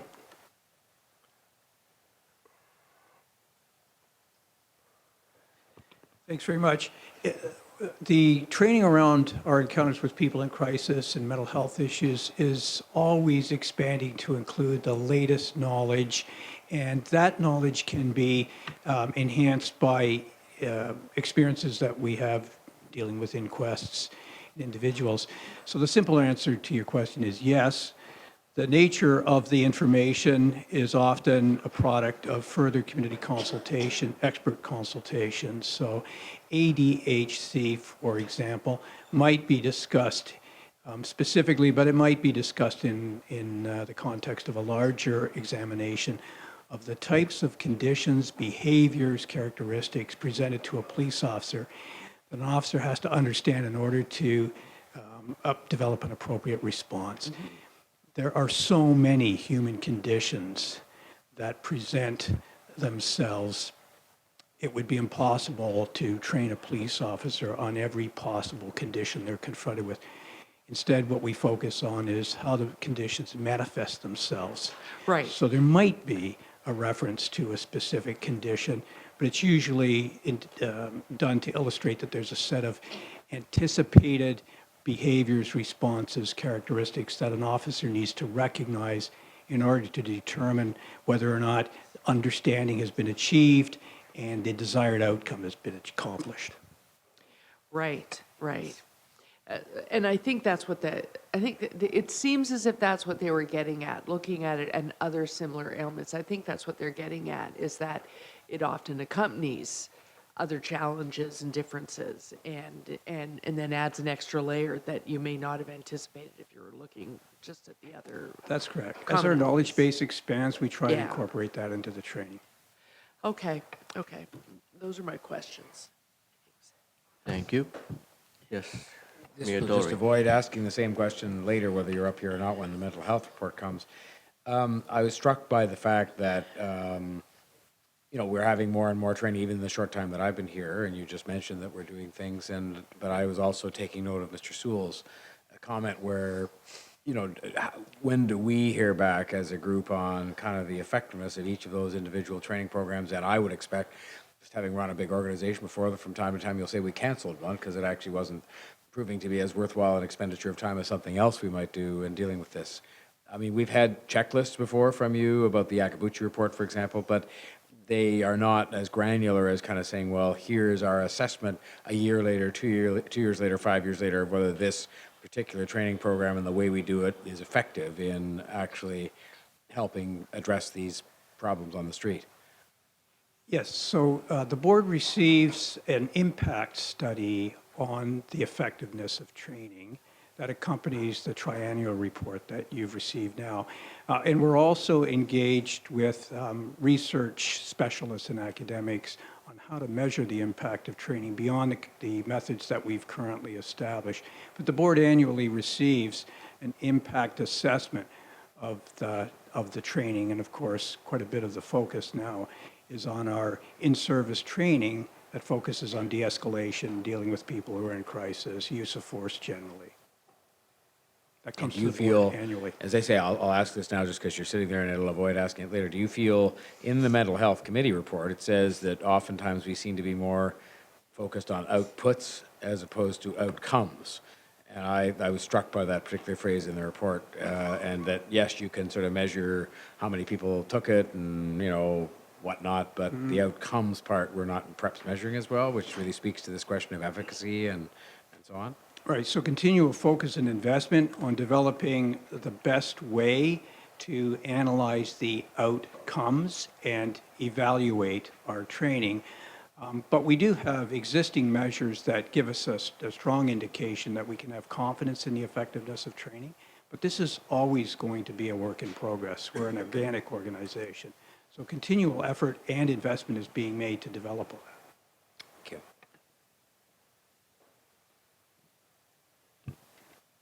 Thank you. Any further questions? Seeing none. Speakers? Councillor Carroll? Yes, as I said earlier in my questions, I think we should take the city solicitor's advice and recommend that those recommendations of the jury that are directed to the police chief, that we should refer them to the chief and have a report back as soon as possible. I'm not surprised that the family so passionately wanted this. Their recommendations mostly come from the family addressing them. And I think both the chief and I understand this. This is a person who was definitely struggling, having problems, but once you know what the condition, if this is happening in your family, to a family member, to your child, to whatever, the way you struggle with them changes dramatically the day you find out that there is a difference, a fundamental life difference, or I hate to use the word disability. As soon as that condition is known, it changes the way you interact with them. And so it's only natural that they're thinking after their loss, if that police officer had known what we know, maybe he would have interacted differently. We don't know that. We weren't there, but I understand the passion behind it. But I do also think that there is never any harm in actually articulating it into the training, because the research and the knowledge on how you change the way you interact is growing by leaps and bounds every year. And it seems to be making a shift now. I think what's important about that recommendation coming now is we spent from about 1984 until just recently obsessing over understanding what all of these differences that are cognitive differences meant to children. And we're just now realizing, hey, they're not cured at the age of 18. Now what do we do? What does this mean to adults? Where we were lumping them all into, that's a person with a mental health problem. They actually have one of those differences that we give different names when they're children, and then we send them off from school, and now you're just a person out there having mental health difficulties. No, you have that thing we know so much about when you're 7 years old.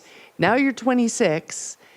We need to use those same sets of skills you use in our interactions with those people, and we're just becoming aware. And so the research is growing by leaps and bounds right now, really growing by leaps and bounds.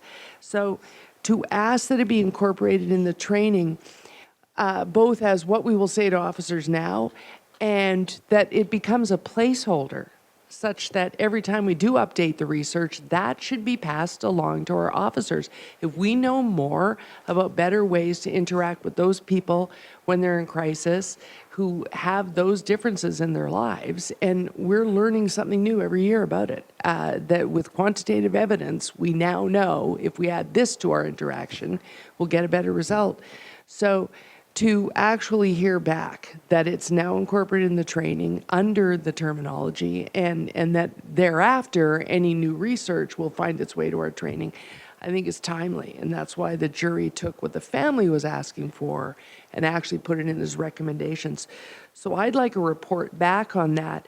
And I think it's immediate enough that while we may reach some other conclusions and want different strategy in terms of item number 3, this one can actually be done right away, both so that it makes its way into whatever training exists now, and it becomes a part of whatever strategy we have in the future.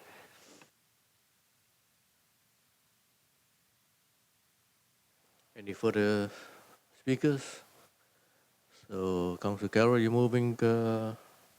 Yeah, that the recommendations 1 through 4 directed that the police chief be referred to the police, to the chief's office, and that we receive a report back as soon as possible. Okay, seconder. Chair Pingle, all those in favor? Any opposed? Seeing none, carried.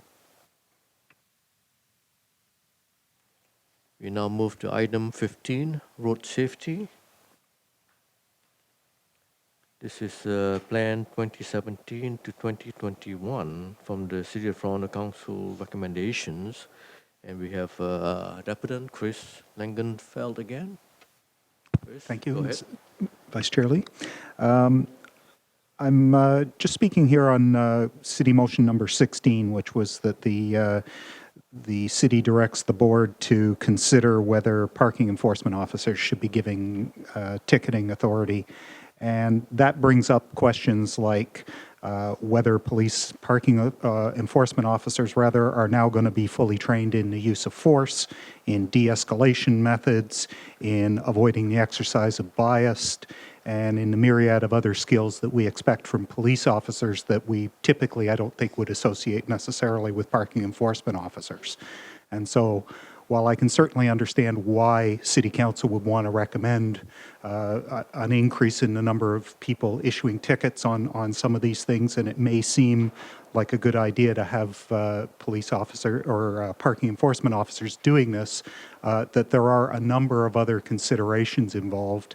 And for those reasons, I don't think that this is actually a wise move. And I think it also falls in then to how would that fit in with the transformational task forces, number 21, the alternative or shared service delivery of parking enforcement. So I think that's another whole issue. But I'm just concerned about, we certainly go back and forth many times talking about what kind of oversight is needed for police officers. And I think that when we have to start now considering what of those discussions has or hasn't been applied to parking enforcement officers, I think that's just opening up another kettle of fish. So while I appreciate why they're recommending this, I hope that, and clearly the recommendation is here that the chief will consider this and report back to the board. I hope that the chief will be maybe of the same opinion that that this isn't the way that we want to go, and that we should that the board should be focusing on police officers, and that indeed moving parking enforcement to something else under the city's purview would perhaps be a good move, and that's of course going to come out in the TTF report. So thank you. Thank you. Any questions? Seeing none. Any speakers or questions of staff? Well, I did have a question, because we could, as a board, just say, thank you for sharing, and then it just seems like the board thumbing their nose at the Works Committee, but it might give the appearance of the chief thumbing his nose at the Works Committee by extension. So I was wondering if we wanted to ask the chief if he felt he needed a separate report, or is it possible for you to just comment on this in the context in January of your TTF launch? I'm not sure if I would be commenting on this specifically. The request here is that I prepare a report to answer to these points. I can say that when we talk on the transformational modernization piece, we talk a lot about leveraging technology for traffic enforcement, not utilizing more people. And so I'm hoping that's the direction the city wants to embrace with us on that journey. Can I ask a follow-up? Go ahead. Yeah, so if we were to ask for a report, if it was just on your comments on the City of Toronto road safety plan, you would stick to that, and we could receive 16, so that whatever the TTF recommendations are around parking enforcement, that's what the community would be looking at and commenting on. Would that be the best way to proceed? I don't understand. With 16, I will. Well, 15 is, the city has adopted a road safety plan, and they're asking for your commitment and comment on it. Yep. So you could report back on that, but we could, to make it easier for you, because 16 is so specific to some of the things that we've already seen in the interim report on the Transformational Task Force, we could, to make it more, in line with the direction that the service is taking over here, because we don't have to do whatever work says, we could ask for a report on just their recommendation 15, that we hear your support for and commitment to the road safety plan, so that we know that the city and the police aren't working at cross purposes, but receive 16, just the recommendation 16, because we want to hear what TTF has said about parking enforcement. Yeah. Okay. I think that's probably a better direction to go in the recommendations. Mayor Tory? Mine is a comment, not a question. So when you're ready to move to comments or speeches. Okay. Yep, go ahead.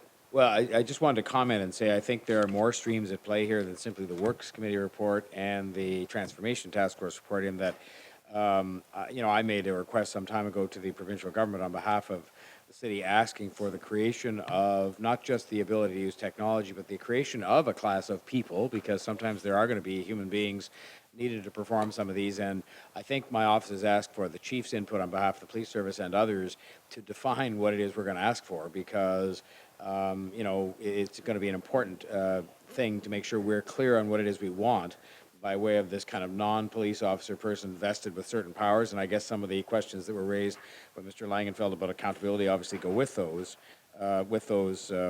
responsibilities that are given to this class of people. But I just think right now we don't need probably another report from the chief, but rather we do need his input with respect to this question that we're asking the province about, and with regard to our road safety plan. And I think the very fact we've taken this up today and had this discussion will serve as evidence that the chief is not thumbing his nose, which he wouldn't anyway.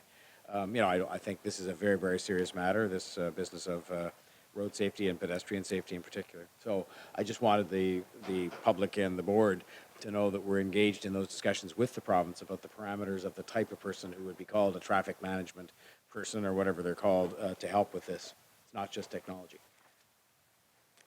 Thank you. Any further comments? Seeing none, would you move? I'm sorry, not to belabor it. I know you're looking at the clock. But I really, the road safety plan is a big deal over in that other building. So I think they would like the board to provide a response back on the road safety plan itself, which is recommendation number 15 in their report. That's what they're asking for, is that the police service board endorses it and is committed to providing the police service components of it. 16 is a separate one that came out of the discussion that day in Works. And it was because, as we've said, we made that great big interim report and lots of councillors didn't read it. So they started having the conversation, and it was kind of frustrating because all of that work, as the mayor said, is happening in the context of getting ready to provide all the legislative permissions TTF needs. So I think we can't leave this item with no report coming back. They want a response to their road safety plan, and that, I think, is a worthy request. The other one we are going to cover for them in TTF.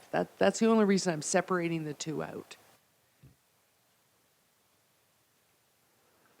Okay, so are you going to move the recommendation that the chief report back to the board? I think we can articulate that what we're asking is that the chief report back on the police service's ability to support and commit to the City of Toronto road safety plan, because that's a specific document. And So what you they want- want is to be able to say that at the bottom of the shiny book that will one day exist. So do you want to include 16 I don't. into the recommendation? I don't. I think that muddies the waters for the transformational task force that are gathering the legislative authority and are going to make a recommendation.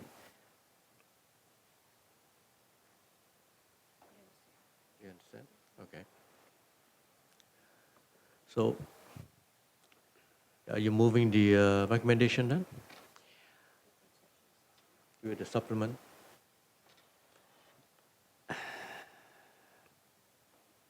Oh, okay, How would you sorry, want to I word thought it? How Deirdre would- was, how would you sorry, like I to was word it? looking How would down, you I like to thought word it? Deirdre was Yes. already answering you.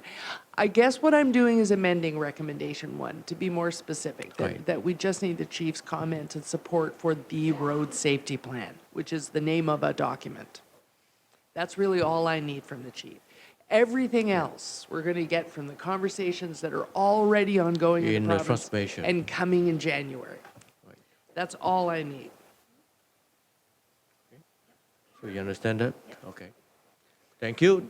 So you want to make a comment, Chief? Yeah, January and February are going to be extremely busy months, especially for the board as well, too, in light of our timelines with the report coming out. I don't see, to be honest, I don't mind answering 15 and 16 in 3 months. So that doesn't separate.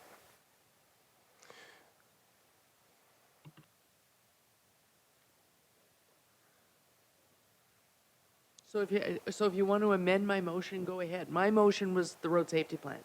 If you want to amend it, that would be the way to add 16 back. Go right ahead.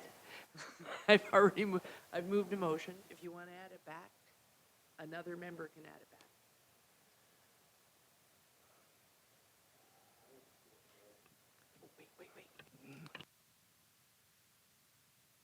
What Councillor Carroll is suggesting is that we want to put a motion forward for the chief to come forward indicating his support for the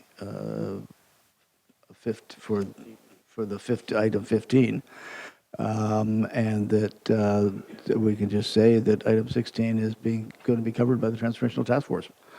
So that's really what we're asking for. It's that, what she is talking about is that specific support from the service for the council's plan, which is encompassed in 15.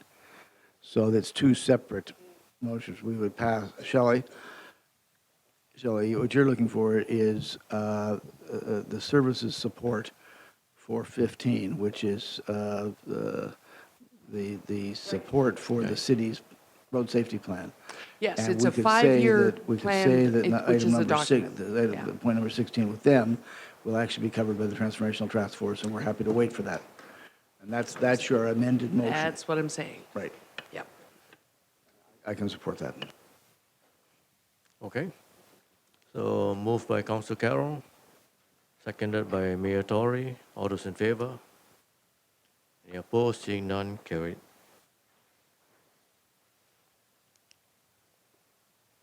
Now we move on to item 16.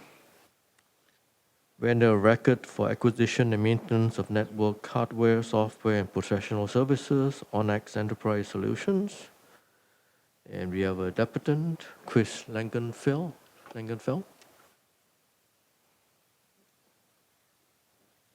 Okay, the last time you have to see me before Christmas, isn't that a great thing?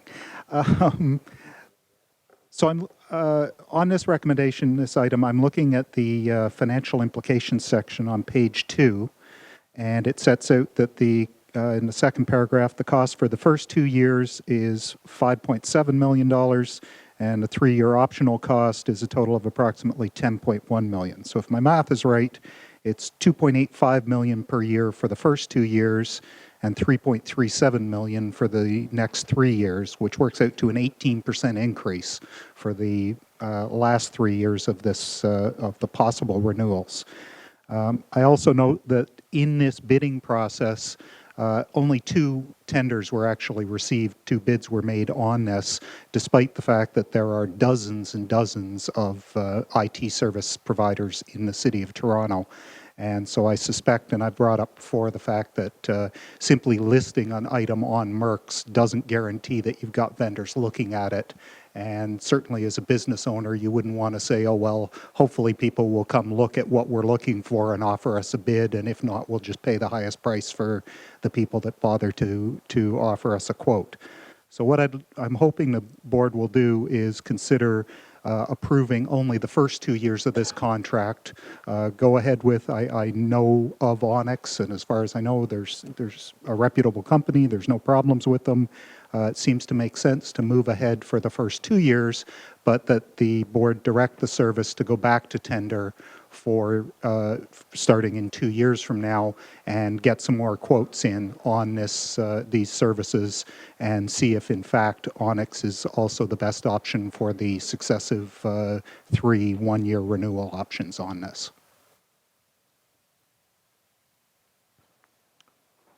Any questions?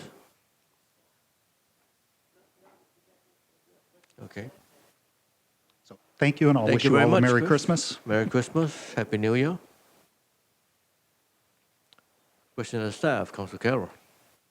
Yes, I was wondering if staff want to now comment on the math, because I didn't read it that way, but now that I'm looking at it, Mr. Langenfeld is right. That is the way it reads. I don't know why I thought it was $5 million a year. The math is correct. The first 2 years is basically based on our current configuration of equipment and professional services that we need. The third, fourth, and fifth years, we're trying to give the board a better idea of what it's going to cost in the future. We could have easily said, divided by 5 and have the same cost. We predict that there will be increased equipment requirements both for 911, for our radio system, as well as for our data systems. And so that's incorporated into the cost for those third, fourth, and fifth years. And really, those are option years. So we'll have a better estimate when we come into that time, and we'll be able to give the board a better idea of what it's going to cost. Oh, okay. So for the moment, the total amount is an upset limit. So you wouldn't go over that without coming back to the board. It's basically an estimate based on what we know today, and this stuff changes all the time in terms of if we go Right. connected officer, if we are regulated to do more work on next generation 911, that's all going to require additional equipment, which will result in an additional cost to the service. Right. And to the deputant's concerns about the small number of applicants, did you want to take us through how many came to an open house, how many ended up submitting a bid, how many were found non-compliant? If you want to go into those details so that we're So that we have a better understanding of how well the idea that we were in the market did circulate? So this is a little different in that we're buying Cisco products that are, they only allow certain companies as resellers to actually bid on the equipment that they ultimately would provide. So we went through a procurement process where we went to those resellers. Only 2 of those resellers decided to bid, and so You that's went what's to before how you many today. resellers? How many does I couldn't tell you. Cisco allow to? Oh, I wouldn't know that number right now. but it's more than 2. Yes. It narrowed down to 2 after that? Yes. Okay. Okay, those are my questions. Thank you. Thank you. Any further questions? Seeing none. Anybody wants to speak? Anybody want to move the recommendation? Councillor Carroll, I'll second it. All those in favor? Any opposed? Seeing none, carried.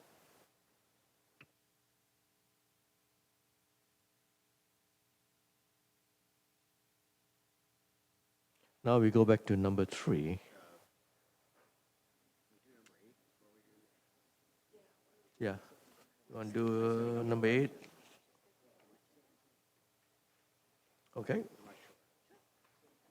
Okay, we go back to Mayor Tory. You held number 8.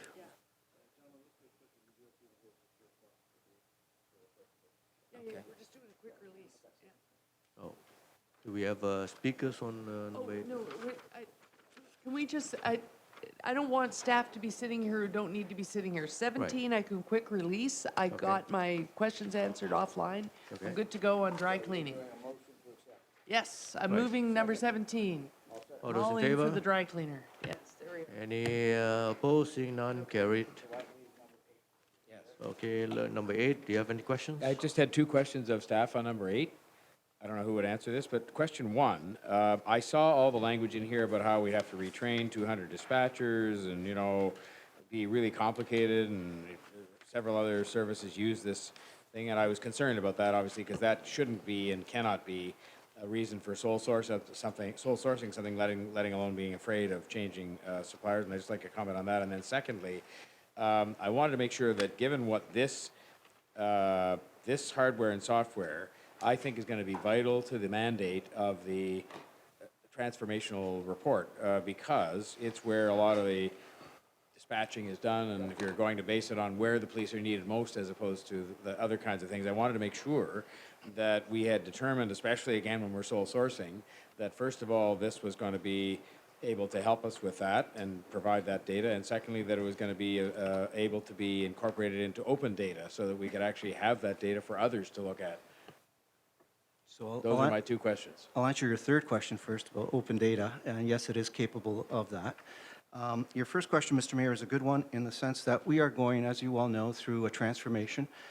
So part of going with this vendor is to actually enable and facilitate that transformation. We felt that from a capacity and risk management perspective, to now change vendors on a system that touches a number of different major systems in the service, AVL, the Connected Officer, Next Generation 911, our records management system, wasn't prudent given all that's going to happen. So we decided that for the next 5 years, we would make an investment or continue to invest in a vendor that's been very good. They've been very responsive to our needs. We're going to need them in terms of supporting the very things that you talked about. And so as much as it doesn't say in the report, that's really what this is all about, is maintaining that business continuity and also addressing the fact that we just don't have the capacity to do all these things on the transformation, and this is a huge undertaking if we were to change suppliers. So what we're saying is for the next 5 years, let's stick with what we know and enable some of the very things that we're going to do through the TTF, and then at that point revisit and see if we could go out to the market and somebody else could do it for better or cheaper.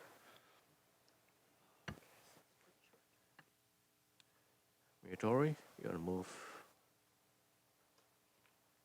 Yes, reluctantly I'll move. Yeah. Well, just because I still don't like sole sourcing in 5 years and all that, but I think I understand Mr. Vinciano's explanation, and so I'll move the recommendation. Seconder? I'll second it. Vice Chair will second it. All those in favor? Any opposed? Seeing none, carried. Now we go back to item number 3, and we have a debutant, and I invite the chair to come back to sit here because I do need to take a break.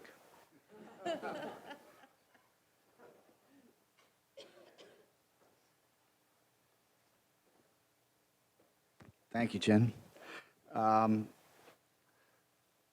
Just let me set this up, ladies and gentlemen, and I'm very pleased that we have Dr. Dorothy Cotton and Hamlin Grange. Hamlin is a former board member here, so familiar with this process. But this whole external review committee came out of discussions that the board had with the service, particularly Deputy Chief Federico, about, we've done a lot of work, we've had a lot of reports, we've accepted and embraced them, but we wanted external experts to come in and take a look. If we want to be best in class, we want people to look at us and say, you know, this is where you could do better.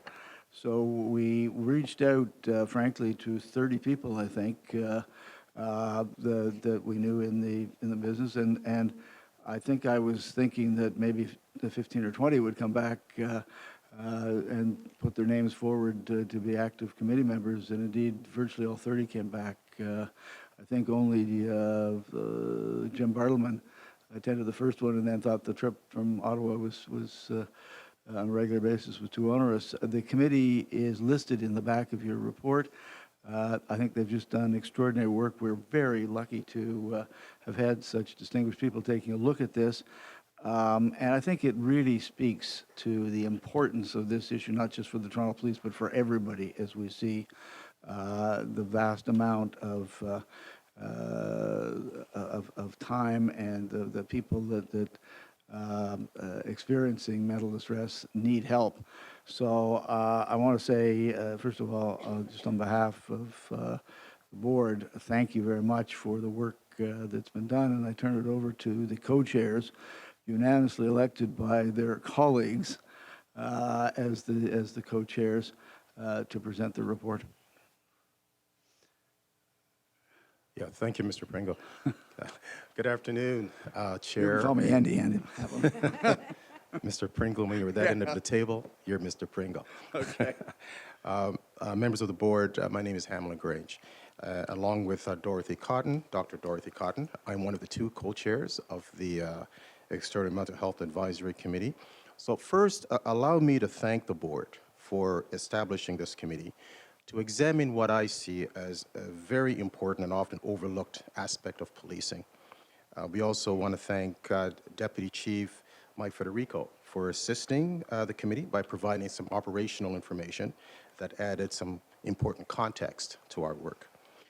We also want to thank and recognize members of the committee. Andy's ready. Mr. Pringle, you already done that. Their names are in Appendix A of the report. I encourage you to take a look at those names and the credentials behind those names.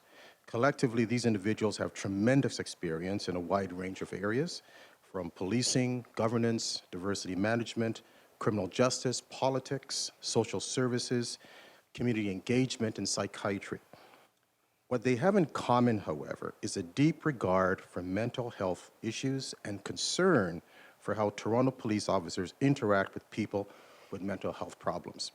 The members of the advisory are obviously very, very busy people, but they volunteer their time over several months, sometimes coming very long distances from Kingston, in Dorothy's regard, because they believe how Toronto police officers interact with people with mental health problems can be improved.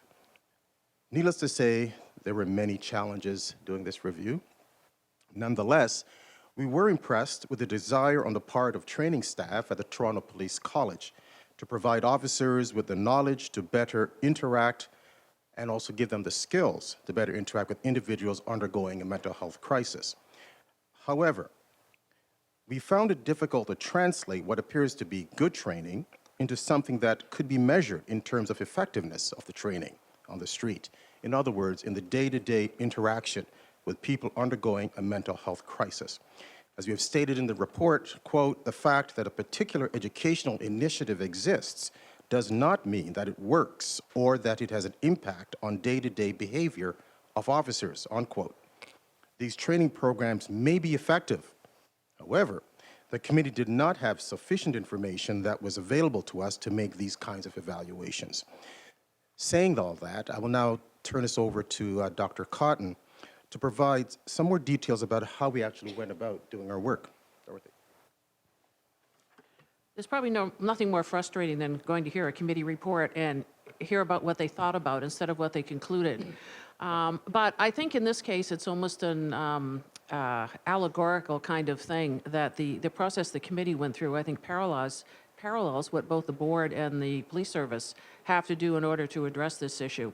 It also points to the problem of having about 20 people with alpha personalities on a committee. But we won't even go there. When the committee originally met, as is quoted on page 3 of our report, the descriptor that was given to us is that we were to independently assess and evaluate the work of the Toronto Police Service Board and the Toronto Police Service in dealing with people with experiencing mental illness, including the proactive strategy developed in this regard. So we spent quite some time going, huh?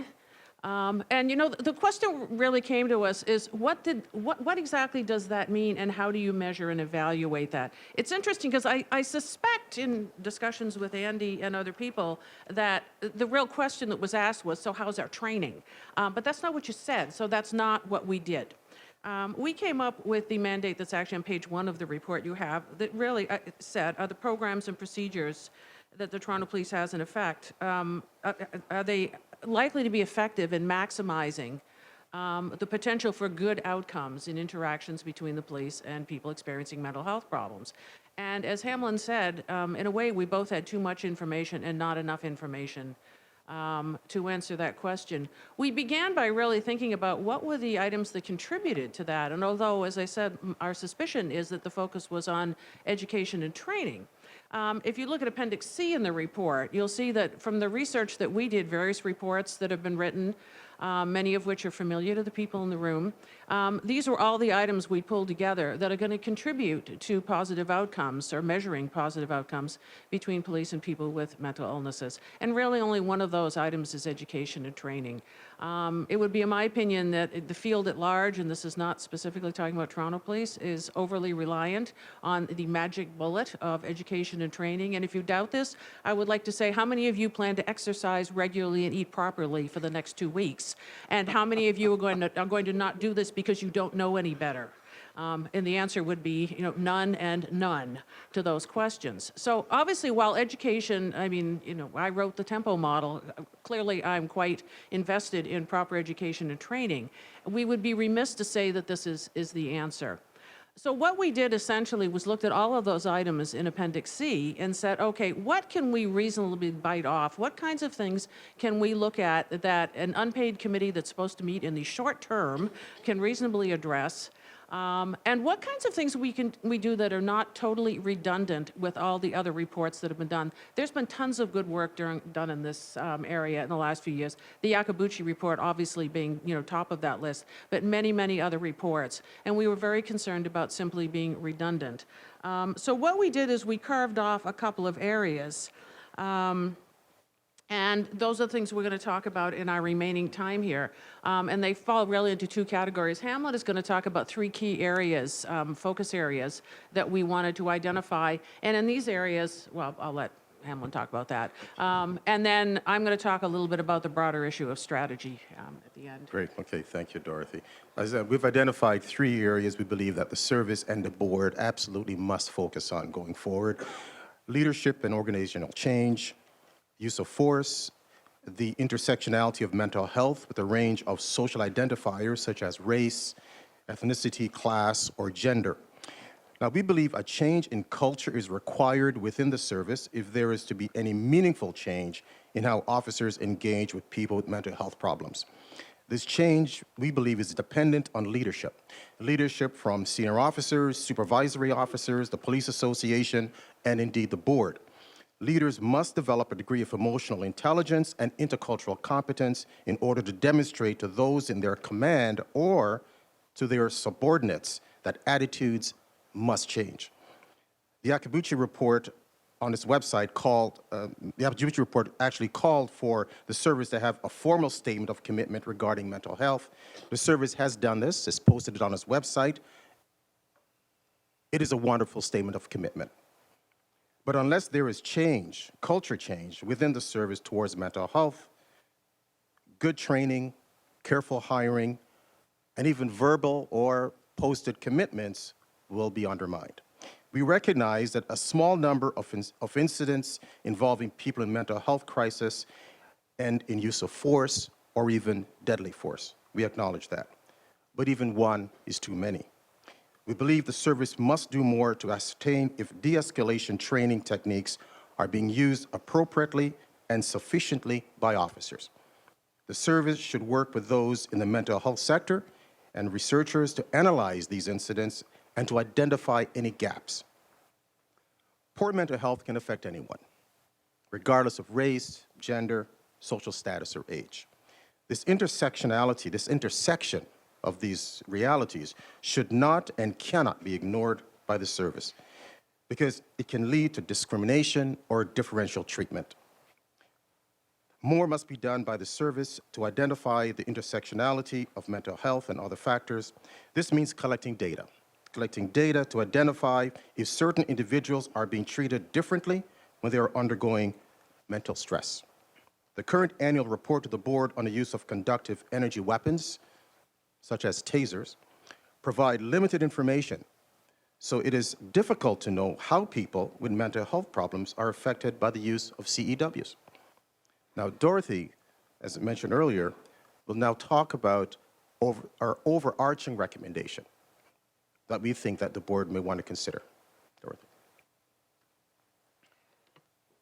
In the process of meeting, the committee constantly harassed poor Deputy Chief Federico about random pieces of data, many of which he supplied, some of which he may have made up, I'm not sure, but I would have made them up if I were in his shoes. Because what became even clear to the committee as we were going on is when you don't have well-formulated questions, it's really hard to know exactly what data you're looking for. And I should take that back. I have no indication the Deputy Chief, I tend to be a little snide, so don't anybody take that literally. He was extremely helpful in trying to locate and provide data to us.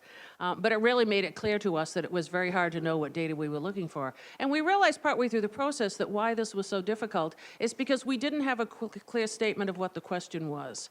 And this is where we started looking at the idea of a strategy. As you all know, I'm not telling anybody anything they don't know, police services tend to have drug strategies and gang strategies and youth strategies and all kinds of strategies, but it's a fairly recent concept in Canada, and I know of only 2 police services currently that actually have a mental health strategy. But what a strategy encompasses is a clear statement of what the goals are.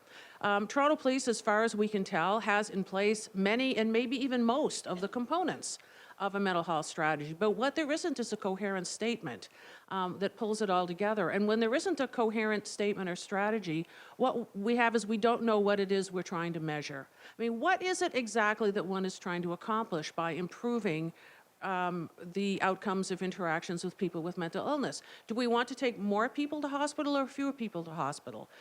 Do we want to, presumably we don't want to kill anybody. Are we trying to reduce use of force across the board? Are we trying to improve relations with community agencies? Are we trying to have a higher approval factor with the public at large so that people are more likely to call police for these? I mean, in communities that have really successful joint police mental health liaison teams, you know, it actually results in more calls, not fewer calls. So you want to think about all these things like, what is the answer you're looking for? And what we found is that we were not able to get data that answered these specific questions because the data is not collected in a form that addresses these specific questions. And the reason for that is because the questions are not clearly spelled out. So our overriding recommendation really was that there needs to be a strategy and that the strategy needs to really spell out clear and measurable goals. We all know that what gets measured gets changed. You know, when, if there's somebody out with a radar gun on the 401, then we know that people drive slower because they're being measured. We know that if you want to lose weight, if you get on the scale, if you write down what it is that you're eating, you know, things change. Things that are not measured do not change. And so we really feel that there needs to be a very clear statement of exactly what is being measured and what the goals are. I know there's been some dispute about whether it's a reasonable goal to say that, you know, there will be no fatalities involved in interactions between police and mental illness, but we know in, you know, many years in Canada, and certainly in Toronto, in many years there are no fatalities. So if it can be done many years, why can't it be done all years? Is that a reasonable goal? I'm not going to tell you what your goals ought to be. I don't have that information available to me. But the whole issue of measurement, we've listed in some of the, in the report, you know, some of the things that may be component parts of a strategy. And, you know, I think one of the failings of police data overall, and there's been tons written on this, not by me, is that policing and, you know, Stats Canada and whoever the branch is that tells police what they need to collect, I think often falls prey to the issue of measuring outputs, but not measuring outcomes. So we want to know how many of this you did and how fast that was and how many of these you responded to and what the time was and, you know, count things up. But what's missing is the much bigger question of to what end.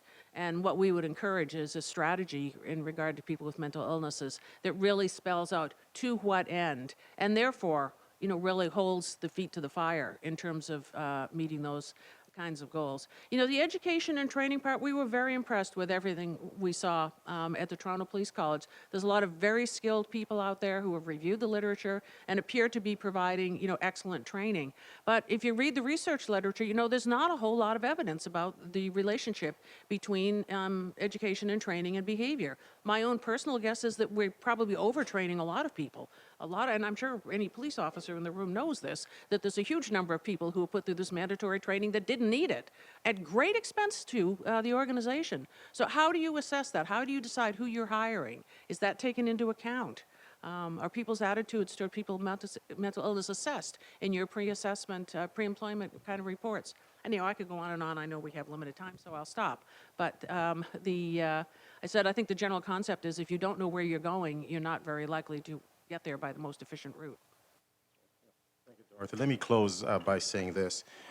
We do believe that a regular evaluation by an external body of how the police service is interacting with people with mental health problems is a useful exercise, despite the challenge that we had doing this particular assignment. So we do believe an external body looking at what the service is doing and how it's doing it is a good exercise. But without a framework or a strategic plan to measure outcomes, without a clear plan, attempting to evaluate how well police officers or the Toronto Police Service are interacting with people with mental health will be a waste of time and a waste of effort on the part of well-intentioned and competent individuals. So we are pleased. We're pleased that the board decided to take this route. I want to thank the service for their contribution to it. Do we have more work to do? Absolutely. So I'll close there and we'll entertain any questions. First of all, let me reiterate again, thank you to both of you. And thank you. I know we adjusted the meeting from Friday to today, and I know it was a stretch, Dorothy, for you and Hamlin for you to come down, but we really, really appreciate it. And if you could pass on also our thanks, and I will do so personally also to each member of the committee, but that you do so on our behalf. Colleagues, are there questions before we get there? A couple of depositions. And Mike, I know how hard you've worked on this and all through this file and, you know, advising this group and at every meeting. So thank you as well to you. And I know you've got a team behind you, but we really appreciate it. So let me ask colleagues, we do have a few depositions. Do you want to do questions first or depositions first? I'm wondering if it would be better if we listen to the citizens' deputations and then have the presenters back if they don't mind waiting, because then we can include If that's the questions okay, colleagues, they I want think asked as that's well. sensible. Yeah. Okay. Don't go far. The first deposition is from Miguel. And Miguel, you may do a show and tell as long as you don't hit anybody.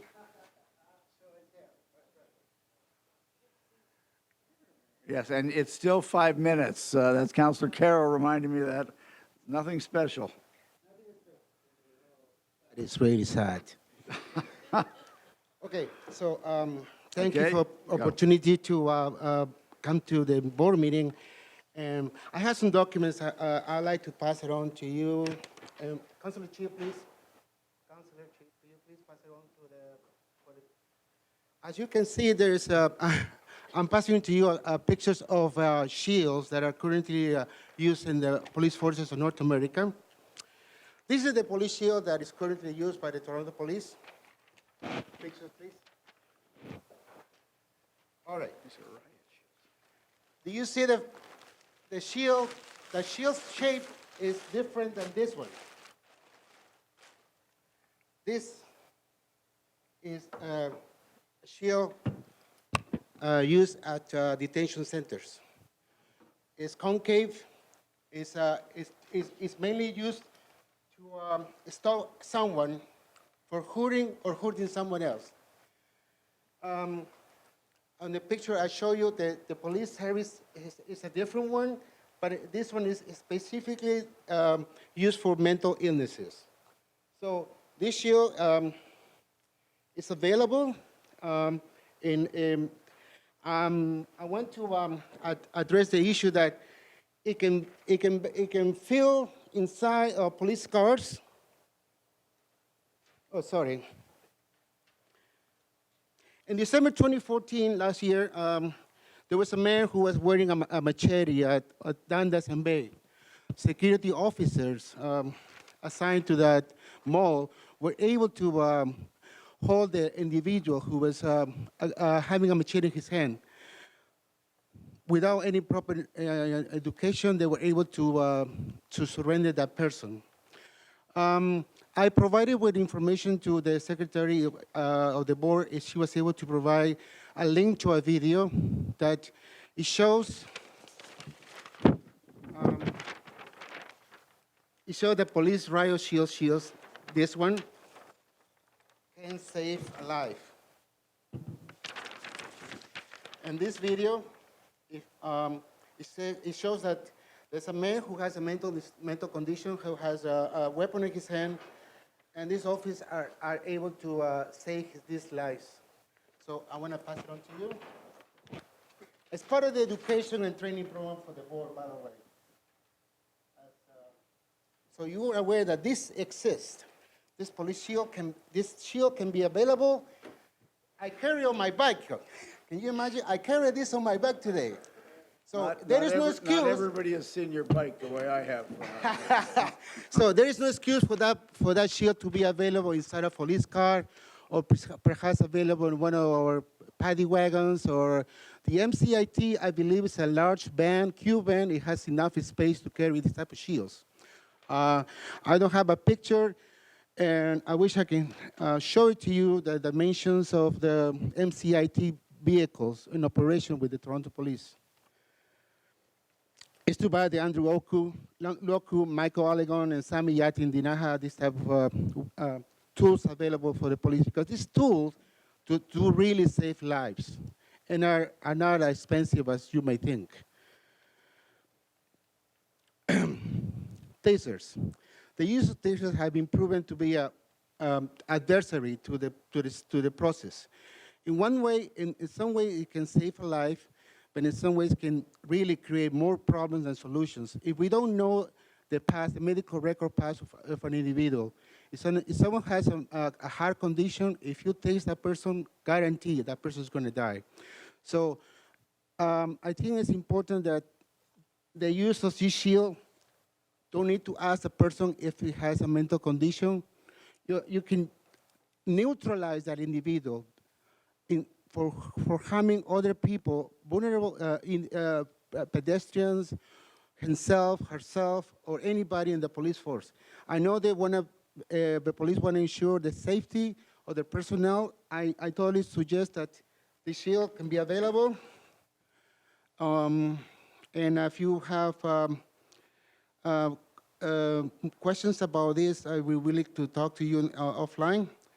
In regards to new leadership, the committee talked about leadership.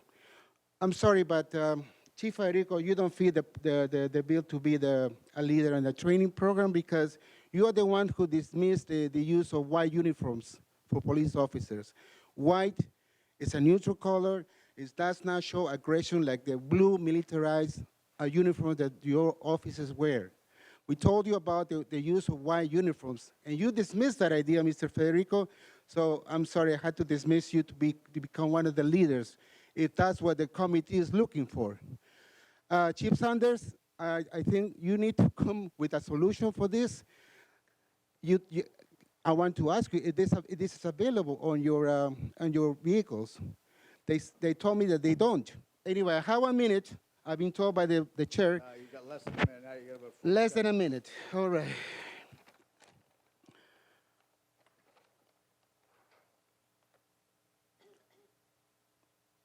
I have so many ideas that I'd like to provide to the committee. If they're willing to admit another volunteer to the group, I'd be more than willing to help you. You've run out of time now, so if you just want to put them in black and white and give them to Williams so that we can get them around to the board members? Sure. Okay? Okay. All right, thank you very much. Well, thank you, and thank you for your demonstration. Yeah. Did you make that yourself, or did you? No, it's from a friend who has a prop business for the movie productions. Yeah. Okay.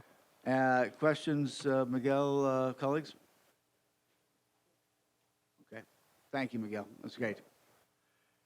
John? Take a minute for Miguel to kind of get the paraphernalia out of the way.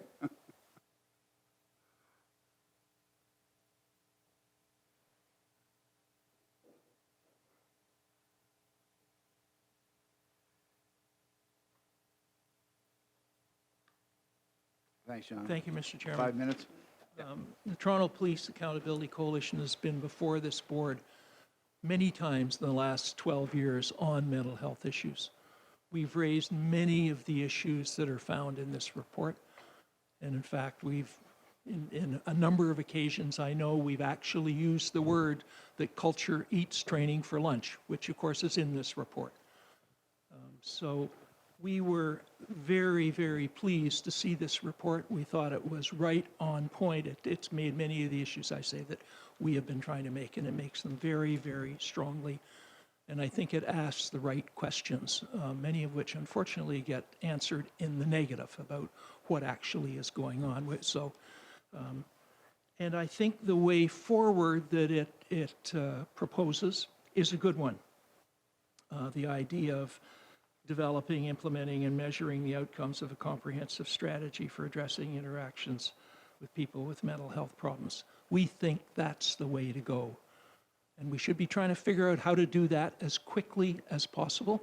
We agree with the recommendation that says that as that study, those recommendations are being developed, that good parts out of them be taken out and implemented right away. We agree with that as well. The problem we have is we think that staff have been struggling with these issues for about 20 years, since the Edmund Yu inquest. And this is as far as we've gotten. And we think that, in fact, what you've got to do is get some other staff to actually give you the kinds of change you want to make. And we think that's the first thing you have to do. You have to get new staff who really understand these issues. They might not have any great experience in policing, but if they understand these issues, we have no question they're going to find ways of implementing and making the kinds of changes that are absolutely required. Our fear is that if we just say to staff, oh, you go ahead and do it, that a year from now, we're going to be in exactly the same position we're in now, because we're in this position because that's what's been happening from our experience over the last dozen years. All the changes that we've suggested, no, don't have to do that. Let's just continue right on. So I think if you're really going to take the recommendation seriously, I think you have to look at it with a view to what kind of new staff can we bring in who are going to be responsible for this and force these changes that are required. And we know that that's a big change, but we think this is really, really, really important. That's why we've been here many, many times. And just to say, staff, bring forward the recommendation proposed won't get you anywhere. So that is our recommendation.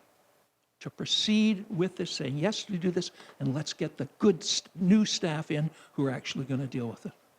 Thank you. John, thank you.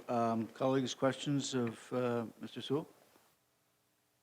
Yes, so you support the recommendations of the External Advisory Committee, but I heard you talk about the recommendations, except for there is some discussion in the paper of beyond just this external advisory body with a murky mandate of having a more permanent committee that would include external members.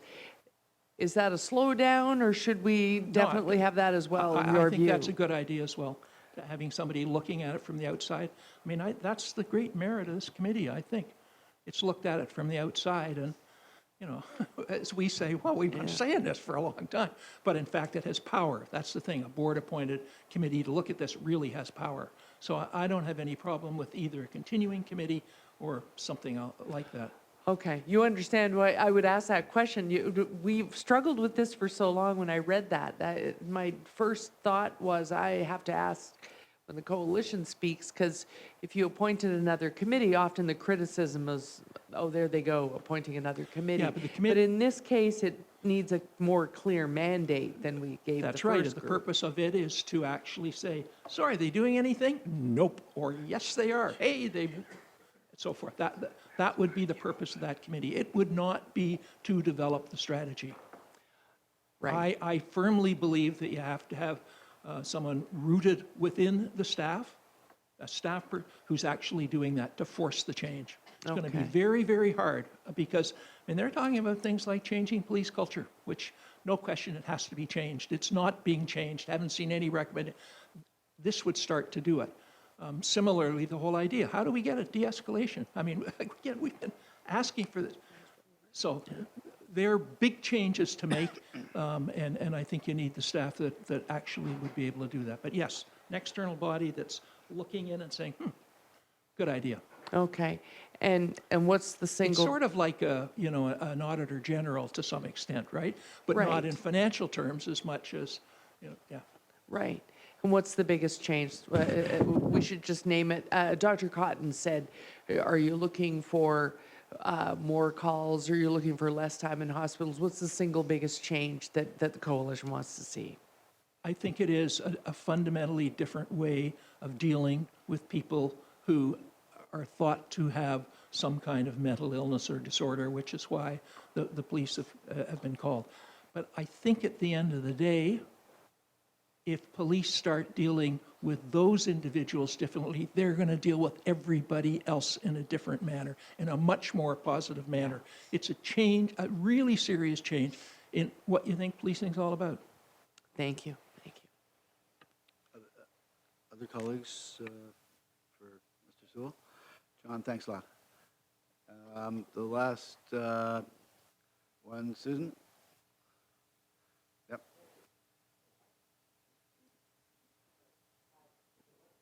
Yep. Push the button. Haven't seen you for a couple of meetings, but we did let you. Appreciate that. Suppose late. Usually I wouldn't want to follow John Sewell, but I actually think I can build on some of the previous comments. I was talking about culture here. There's a collision of cultures. Oh. 5 minutes, Yeah. just, perfect. We've got a collision of cultures in some regard, is always my understanding as a community organizer. We like to do consensus building. We like to try to build some mandates. We like to try to find solutions that the greatest amount of community members agree upon. And then we have a culture of this culture, the police culture, which is really, you have the chief and you have people under the chief and they follow orders, and you actually do what the law of the land is. You're here to enforce the law of the land. So we have a collision of two very, very different cultures. So I just wanted to start with that because I think that's kind of what comes out of this external advisory report. And I'm going to want to go back to the justice. I'm going to say it wrong. help me with it, July 2014, the report that this is actually the implementation. There was an implementation coming out of the Iabuchi report. There was a groundswell of community concern about and I think I was here at this sitting right here, or right about there, talking about the opportunity for a paradigm shift. And here we are 2.5 years later with a report that says no clear mandate, no measurables. And you know, in performance review, that's a huge fail. And you should know that. But anyways, moving forward, I wanted to talk about the implementation gap here. And so that's something that policy people should understand. I actually neglected to say a little bit about my background. Some of you would know, but I've been an advisor. I just finished, I want to compliment Pat Capone, who's just left. Jennifer Chambers is not here, but I worked with on the Empowerment Council for 10 years. I just termed out, so I'm familiar with some of the background on how this report, and we followed very closely Jennifer's work, and Mike Federico for all the work that you've done around building bridges between, on that implementation gap. But what I don't see on the people appointed on this committee, I see a lot of heads of organizations, and that's the implementation gap. And while some of those members may be listed, may have actually lived experience, it's quite likely that the groupthink has produced a particular type of report. So I want to talk about people with lived experience, and I want to talk about a way to address the implementation gap. And I saw Councillor Carroll over there was talking about what next, and I'm looking at the mayor's right behind Shelley Carroll, Councillor Carroll, and the chief here. And you know, I feel an opportunity lost. 2.5 years later, we should be measuring outcomes, not trying to decide what those outcomes and measurements are. And so I want to suggest this is an opportunity to revisit this in policy, and you can help pick up on that paradigm shift. Which means I've got a minute left and a lot of time to talk about a couple of the ideas that I thought were important around intersectionality and linking those distinctly to Ontario Human Rights Code protections. I am going to say Black Lives Matter because we measure behavior on the street when you're looking at people in distress, but we don't measure all those other characteristics around the human rights protections and the enumerated code. That's a good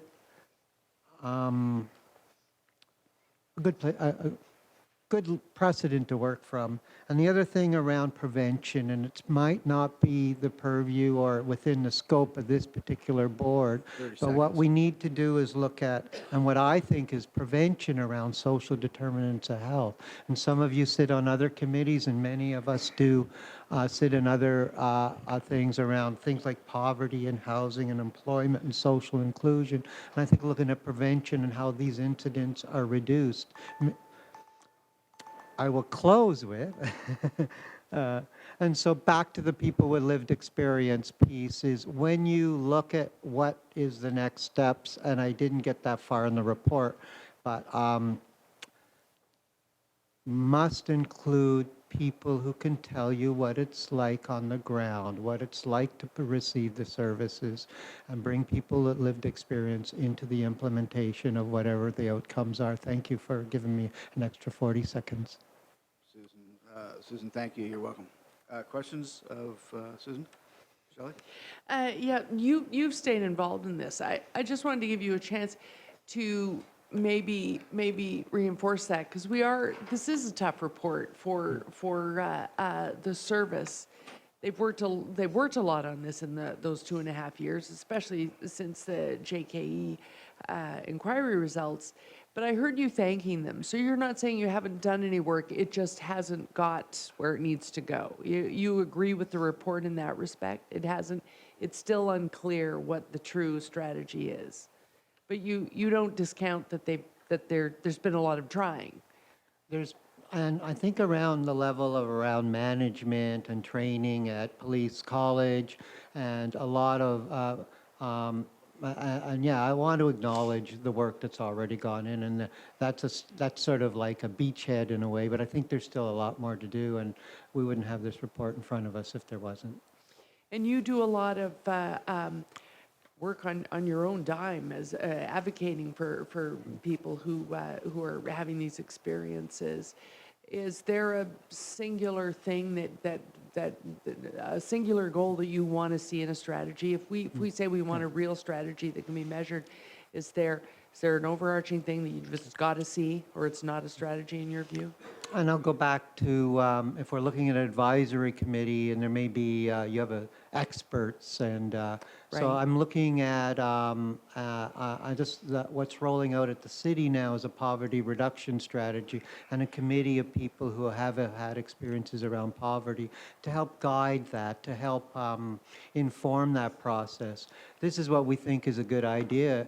Well, yeah, right on, you're on track. Or no, you should do it this way. The Mental Health Commission of Canada, we did that when we advised them on the at-home, on the housing component, is you need to check against delivery, and you do that by the people most closely affected. So a real lived experience reference group has to be part of it. That would be my number one recommendation. Okay. Thanks, Susan. And thank you for asking. Other questions, colleagues? Susan, thank you very much. Thank you for your time, and luck with deliberations.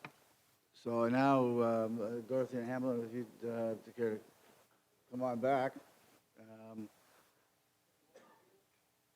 Colleagues,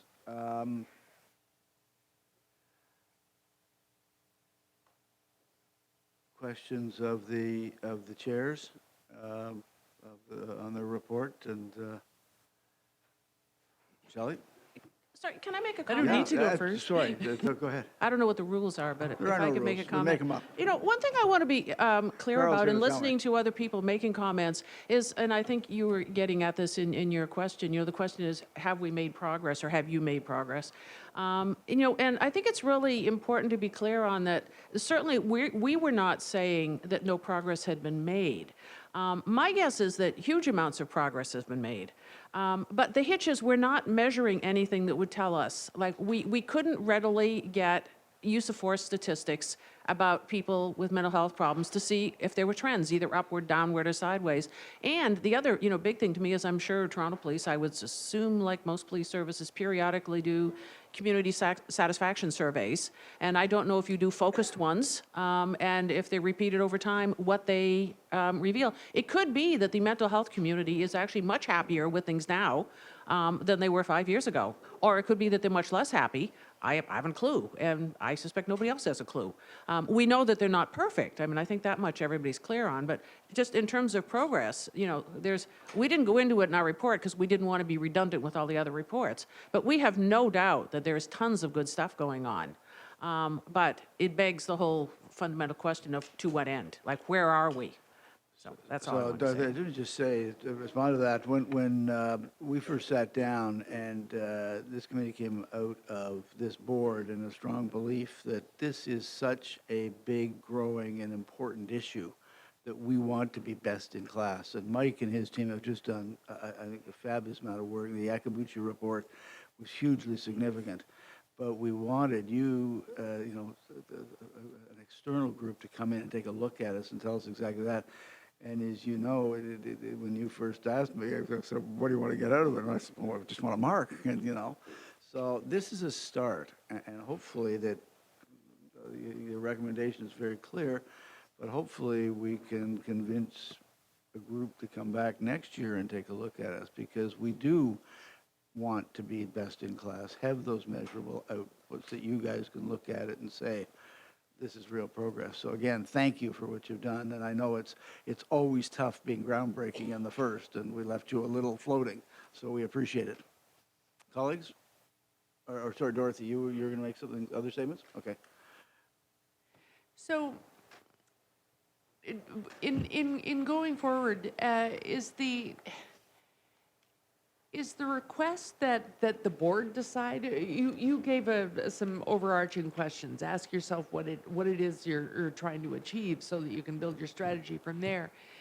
Did the external advisory group do any kind of external scan where you looked at other forces, other services, such that you found that to be lacking in our service, or is it unclear throughout policing what the mental health strategy is? Well, sometimes it is quite unclear.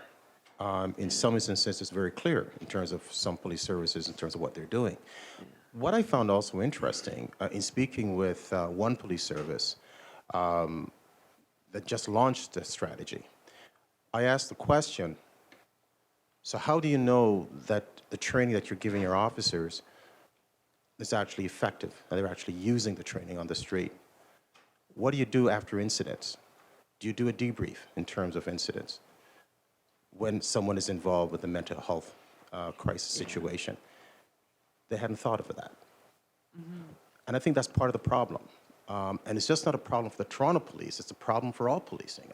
We can get so enamored by the notion that we are the best in class, or we are the best service, just about every police service I think I've ever dealt with say they're the best police service in the world. Okay, and that's great. It's a great bumper sticker. But at the end of the day, what are you measuring? What does best mean? If this service can say we are the best police service in dealing with people with mental health problems, that could be an aspirational thing to go for. But then now how are you going to measure that, all right? So that's the thing that we found, is that the Toronto Police Service is not alone in that they're not measuring the things that we think are important in terms of getting to where you want to go, which is do no harm, save lives. Right. Other police services are struggling with the same thing. Right. And given that we didn't give you a really clear mandate, there must have been a while there where you were just discussing why is this happening. We have a huge number of calls. A lot of our resource goes to responding to calls that are really about somebody who's experiencing some emotional disturbance. And we always get into the conversation statistically, or even when we're having an informal conversation of, well, the health system just isn't really there for them anymore. Seemed like a good idea not to institutionalize people, but they end up being dealt with by the police, and then we arrive at the door of the emergency ward saying, what do you want to do here? Does the conversation, what I'm getting at is, does the conversation need to get up at 100,000 feet first and say, are we going to continue to be the responder, but therefore this is what we do? Or is part of it some advocacy that says you're putting too much of it on one part of the response team, which is the police part of the response? Dorothy? Well, I guess the short answer to that is the police can only really deal with the police part, and so that's where we limit our discussions. But, one thing I always point out when we're talking about this discussion in general is, if you break your leg, nobody phones the police. If you have a heart attack, nobody phones the police. If you have a stroke, nobody phones the police. But you have a psychotic episode, everybody phones the police. What's with that? Yeah. And so from that standpoint, it's a much broader problem than policing. I guess the hitch is I'm not sure how the Toronto Police is going to change the attitudes of society at large. And, implicit in this whole thing is the link that the erroneous link that's in everyone's mind, including police officers, between mental illness and violence. When I was thinking, when you're talking about cultural change, I was sitting there back and thinking, I'm old enough that I lived through the culture change in healthcare. I was there when what was the Kingston Psychiatric Hospital, was, 1,500 beds, then 700 beds, and now it's 90. And we all thought that was a terrible idea. It was forced on us. And, it turns out, well, actually, by and large, although there was some negative side effects, it actually wasn't such a bad idea. The vast majority of those people have done just fine, thank you very much. So, it's sort of been there, done that in terms of the culture change. But I was thinking in policing, it's things like, well, of course you have to handcuff people with, you're apprehending. You just do, you just do, right? And it's like, just a minute, really, why? Yeah. Well, you do because you do. That's because you do. But it's one of those fundamental questions. It's like, really? What's with that? And that's part of the culture change kind of thing. You know, the attitude change kind of part, you know, another part of it is if you want to reduce the level of aggression of people having mental health crises against police, you have to make them less afraid of police. That very often, I mean, again, this research showing this, that the scareder they are of police, the more acting out they do, and, you know, everything goes south.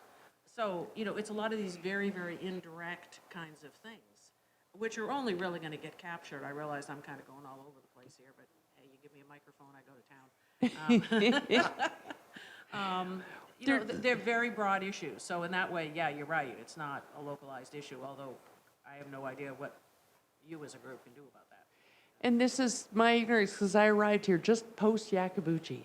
But there's a lot of reference. I think there were 3 different references in here where it stops on, has recommendation number 5 of Justice Yakabuchi's report really been acted upon in a comprehensive way as outlined in this report. But fundamentally, what is that recommendation? Because it isn't quoted in there. And I thought, wait a minute, I didn't have time to look it up. Yep, I was busy trying to read your report. You know, yeah, I'm just trying to remember it. Was that the culture stuff? Was it the culture piece? I just can't recall now. There's been so much stuff. But I mean, but the bottom line is that what the service will tell you is that you know, the service has implemented much of the Yakabuchi report. I'm not sure about that. In fact, Mr. Yakabuchi may have other opinions on that. So I think you need to take a look at that. I mean, it comes down to, you know, whatever strategy that is going to be put in place by the service, to the previous deputant's comment and also Mr. Sewell's comment. You need to go through the strategic process just like you do in any other strategic plan. Okay, you need to get input from folks who are going to be affected by the plan. That includes survivors, mental health issues, as well as people working in the sector. So that goes without saying. Do you have the particular skills within the service to do that? We're not in a position to comment on that because we just don't know. But it's, don't forget Einstein's definition of insanity. Okay, all right, and I think we're going to be very cognizant of that as we go through this process. Thank you. Okay. Other colleagues, Marie? Just to confirm that, yes, in fact, the recommendation 5 in Yakabuchi's report is around culture. Was it? Yes. Okay, good. There's a lot of stuff in our heads. I'm sorry. If I can go back to the question about, what would make Toronto Police leaders in the field, it would really be to have any data that actually related any behavior or activity to a meaningful outcome. I mean, every police service in Canada wants to improve their interactions with people with mental illness. I mean, I work at this at a national level, as you well know. I'm not a Toronto person. But I'm not aware of any data that really says that, joint response teams or CIT training or a certain kind of education or a certain kind of hiring process or a certain set of policies actually directly relate in, a decrease in unpleasantness. And, I mean, you guys got data up the wazoo. I mean, if there's one thing you've got, it's data. And so the question is, how do you sift through this? How do you get the right data that actually links it to outcome? And, I mean, you would be the gold standard in the world if you could do that. Just want to make one last comment. In terms of improvement, has the needle moved? And I would say yes. I think there have been some improvements. I go back to the unfortunate incident with Albert Johnson, and that was the thin edge of the wedge, and the incident that occurred to Albert Johnson, that incident, and the outcomes and all of that. I mean, you take a look at, have we moved away from that? Could another Albert Johnson occur? Absolutely.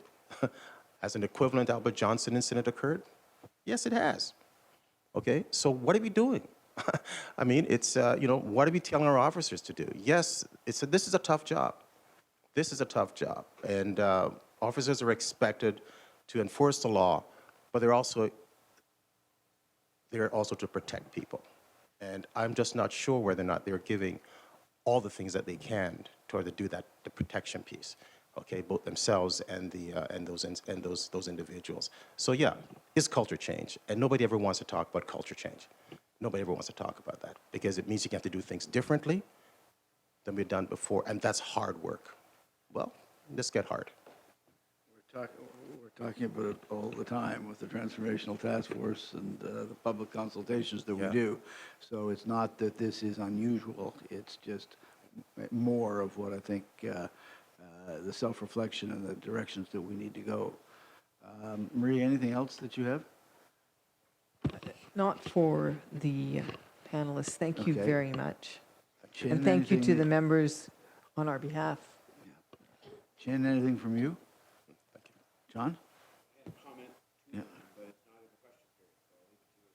Go ahead. It's 4 o'clock. I'm tired First of all, of this. I just want to say thank you to you, and I say that as a member of this board, but also as the mayor, because this is, I think, one of those issues that I said one day to Mr. Trudeau at a meeting we were at very early on in his tenure that of all the things that I've experienced since I've been the mayor, the one that sort of you come at around every corner, healthcare, homelessness, policing, and so on, is mental health. And it's one, I think it's because we didn't pay any attention to it before, we're now focused on the fact that it was always there, and it was always a root cause of a lot of the challenges we face in all of those areas of governance, civically and otherwise. I'm an optimist, rather, and so I look at even the very fact today, as we sit here, there's a meeting going on in Ottawa where the federal government is saying, we'll give you more money for healthcare if you apply some of it to mental health, which I think they have identified as something that's been very deficient. So I sort of look at that and say, well, that's encouragement. If that may be going to happen, we'll see. And I think, secondly, we have this report, the very fact that we have commissioned this report, and I hope our friends, our colleagues, our members of the service don't take offense at it, because I think it's such a complicated area where there has been so little actually done by way of relative to what needs to be done, that it's not a mark of saying they've done nothing, as you have said, as others around this table have said. I think it's something you just said a moment ago, Doctor, which is that we've been telling people a lot of good things, or maybe it was you, Hamlin, that said it. We've been telling our officers a lot of good things they should do and things they shouldn't do and ways they should do things and so on, but we haven't been looking at what the doctor did say a couple of minutes ago, which is, well, which of all these things we've told them is good? It's that whole thing in your report about output versus outcomes. And I think that's why having some sort of exercise that follows on what you've done will be extremely helpful to us in actually being able to make meaningful, measurable, identifiable progress, such that even Mr. Sewell, and I don't say this in any critical way at all, could come here in a year and say, my goodness gracious, you've done well at moving things forward. Yeah. So thank you very much. You're welcome.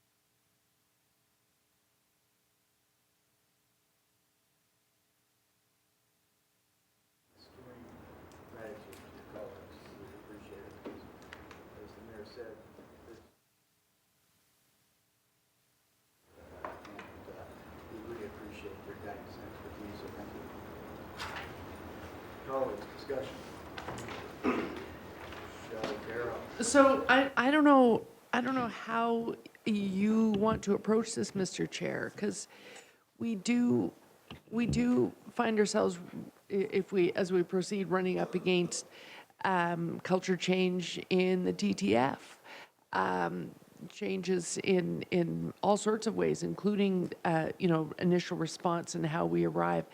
But having received the report that we have received, I don't, because it isn't an evaluation per se, because we don't have a clear enough strategy that we were able to give them a clear enough mandate. I don't think we can leave it as it is today. But by the same token, I'm not sure that I can craft a motion that constructs exactly the type of advisory group you want to have, or that won't end up being contradicted by something in the TTF a month later. But I don't think, unless receipt means something different at the police board, I don't want it, receipt is file and forget in some bodies of government. And that we don't want to do. Whether or not you want to refer it to the efforts, here's my suggestions. Oh, okay. Here's my reason for wanting to speak to it. I knew reading this that this was going to make folks unhappy. Having gone to our presentation day at the college, I thought, oh my gosh, it's not very complimentary, and of the fact that they've done all this effort and yet it's still not clear what are we trying to get to. I think the initial effort was necessary because it wasn't clear, given some of the incidents that are talked about in the JKE inquiry, that there was even a widespread understanding of what it is you deal with when you deal with someone in the throes of a mental health crisis or an emotional disturbance of any kind. That wasn't clear. That is more clear now. It is more clear now that I think an officer knows as he approaches that type of call, I am now in one of those calls that's going to put me under major scrutiny. That at least they know. And they have more of an understanding of it as well through the training.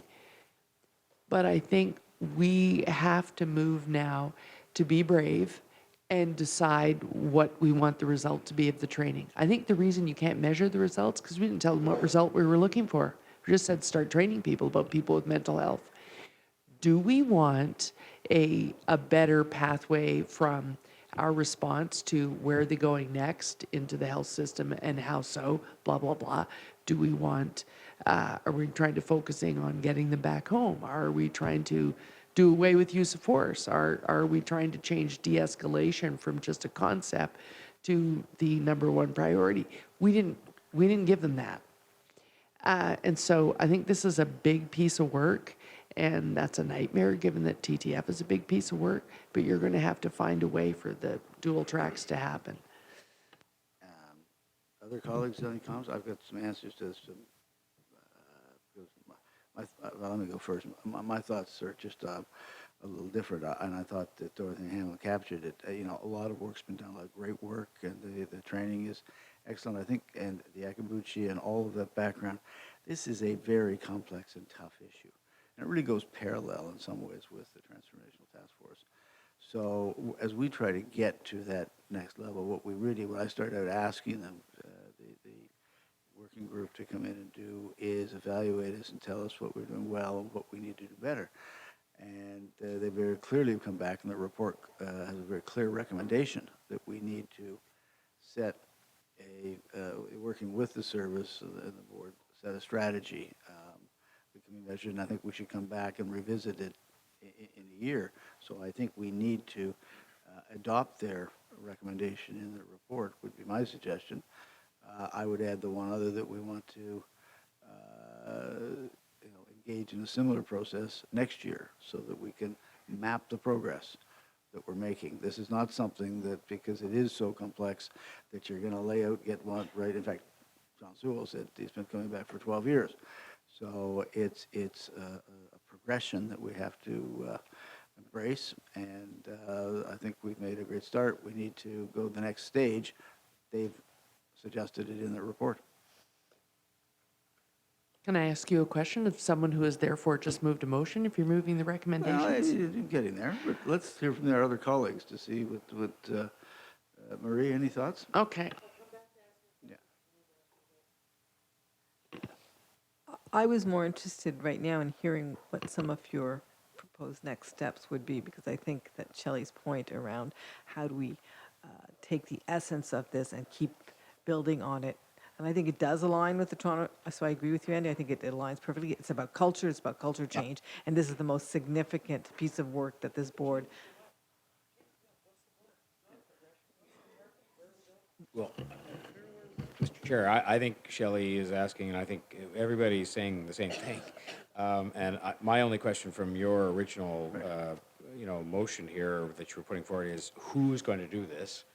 Because when you said come back in a year, well, that I don't want to wait another year, and I don't want Mr. Sewell to have to come back for the 13th year. I think that we should have. I think we've got a lot of the raw materials in place. I think the Akabuchi report. The problem with the assessment of whether we've implemented it is the wording of what it is you're implementing is so general and non susceptible to being easily measured, and not that all these things can be easily measured, that it allows you to put a tick in the box without really addressing what I think the two presenters said, and also Mr. Sewell and others, which is, can you have some specific goals that are things that are measurable so that you can have an outcome that you're measuring as opposed to an output? We've trained this many people as an output.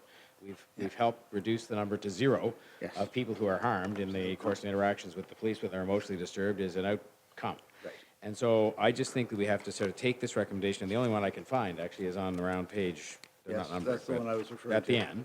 And I think we've got to decide who gets this, and I think we have a subcommittee, but I'm not sure. I think it's maybe the same people, but there was a suggestion made we had some outside help needed to make sure we spur our inside people to greater excellence even. And then maybe we might set out or have them set out for us as a part of an interim report early on what some of the very specifics are that we want to measure in terms of outcomes, so that they can come back with some things they're ready to measure, ready to be assessed on, and we can then assess on that annual basis you just talked about, or monthly or quarterly, whatever, how we're doing. Any other comments, colleagues? Yep, Shelley, go ahead. Only that if we, and maybe the service will like this, because now I'm criticizing the report. No, only that I don't think you're going to get around. This is that, send somebody away to develop a comprehensive strategy. A strategy that does what? How will you finish this sentence? We will be perfect interactors with people in mental health crisis when? How will we finish that sentence? I think everyone we employ in the discussion of this and every service member who is trained in it is becoming more and more familiar with what it means to be a person having emotional disturbances or mental health crisis. But where are we going? I don't think it is a progression. I think we have a goal and a target and a philosophy we want to arrive at. Where do you think we should go? I like tangibles. I actually think we have done everything we can do and danced in a big wide circle around finally adopting a strategy that goes in the direction that Mr. Avila described, rather than use of force weaponry. What are the de-escalation tools that are not, we'll use these if we can, but they actually replace them? Because that is a goal that other services are setting for themselves. And sure, there is the odd place where they can't do that, but their goal is actually replacing use of force with those strategies. The committee did a remarkable job of giving us some loose guidance, but with some very specific suggestions. So on the question of what a comprehensive mental health strategy could look like, they've offered us a couple of different jurisdictions, one being Australia, one being the OPP. So I think that, we have a lot at our fingertips. We just haven't had the time today to go through it and determine what parts of those we would want to drill down on. And It's the drill down, yeah. Okay, why don't I just put up the proposed motion, and we can debate that. Have you got it in electronic form?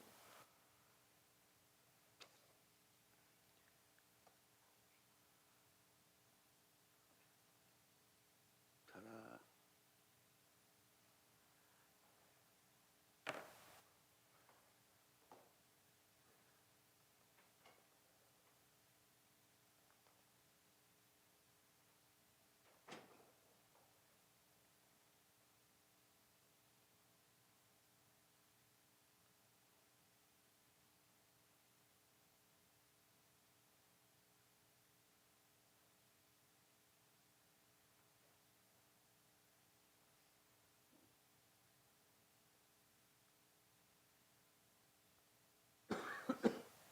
Actually, that doesn't quite capture what you were talking about in that second part. Chief Saunders, you shouldn't hesitate to weigh in on this discussion too of what. In the 2014-2016 business plan, under the goal of safe communities and neighborhoods, and we talk about community surveys and consultations with people identifying community and neighborhood safety. one of the things we talk about in particular, how we deal with emotionally disturbed persons and encourage communities to be cohesive in engagement. And then we go on and we further talk about enhance officer ability to effectively interact with emotionally disturbed persons, particularly those with mental illness. Performance objectives and indicators. 1, decrease the proportion of mental health act interactions involving an injury sustained either prior to or during apprehension. 2, increase the proportion of officers who say they believe that the training they have received has prepared them for effective interaction with emotionally disturbed persons. 3, if those officers who dealt with an emotionally disturbed persons during the year increase in proportion who say that the training they received did help them in the situation. And if I'm not mistaken, we used the Kirkpatrick measuring tool. And I was told we have in our reports that 75% of our officers have advised that the training has been effective. So I just have a bit of a disconnect with this. I do want to commend the committee for the great work that they've done and dedication and everything that they have done.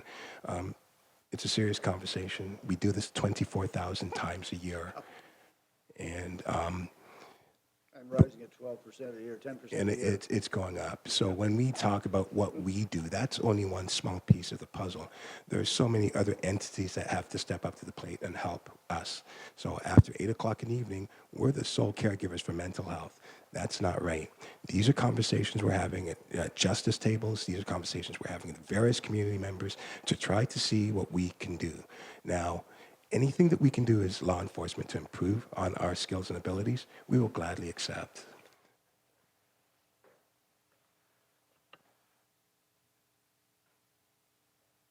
Shelley. So I'm good with the motion, and I think I am covered if that the board requests the chief in consultation with the board develop, implement, and measure.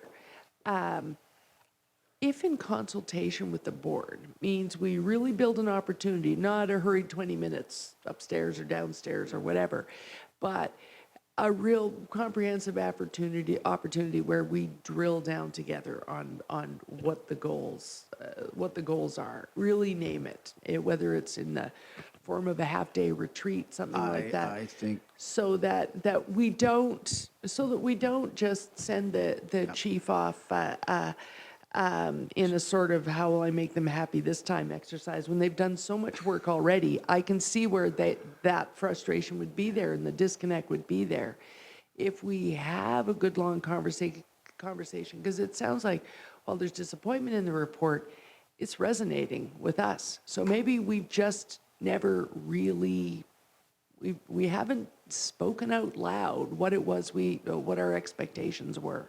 That has to be what in consultation with the board means, that session.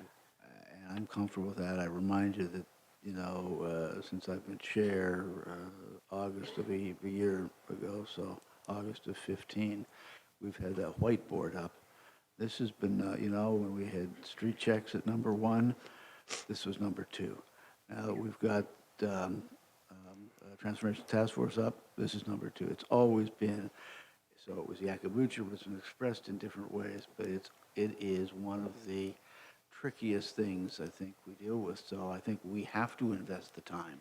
And, I think a lot of work's been done. So I don't want to undermine what's been done at all by Mike and his team or Pat and the subcommittee. But this is not a straightforward issue. It's complex. And as the biggest city in Canada, we're going to have probably more than our fair share. We want to get this right, so I think we want to invest the time.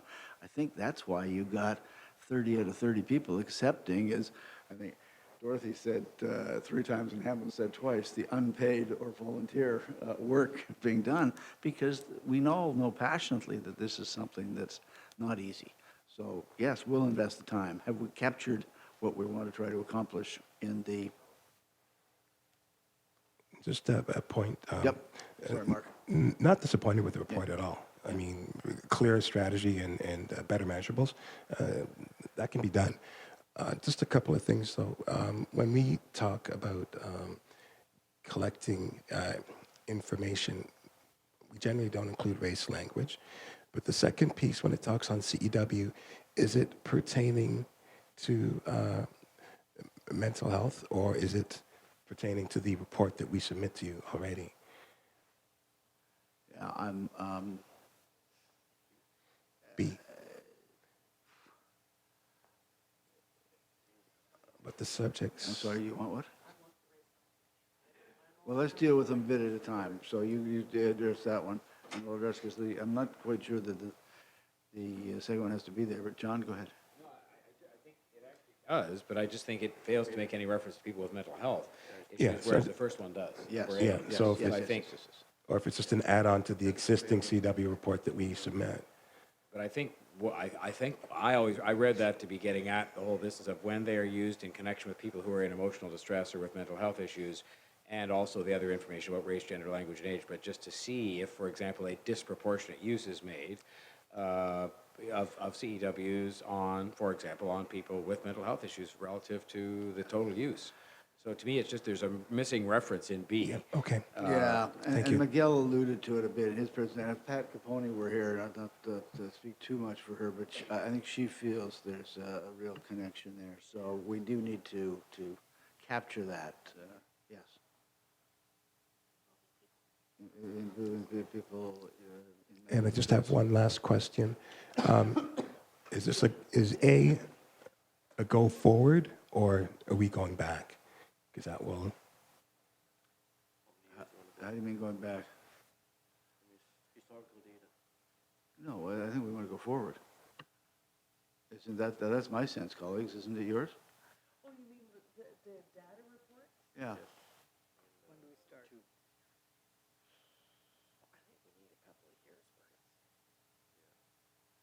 Mark, what's doable?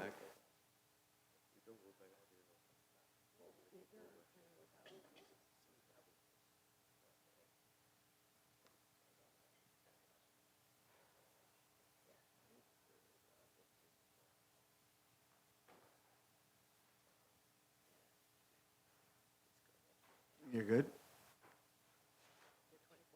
Marie, are you? Let's articulate what we've just agreed to without the mics being on.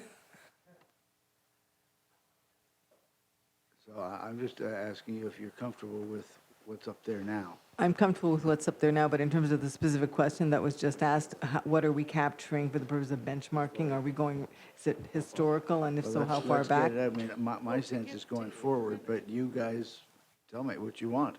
Well, go forward does, if you're going to appoint a committee, we have to give them something to start with. So I think you Okay, got to go fair back ball, to fair ball. 2014 at a minimum, so that a bunch of people walking in the door and Mark, are being you told comfortable to with that? work on this problem need some data to start with.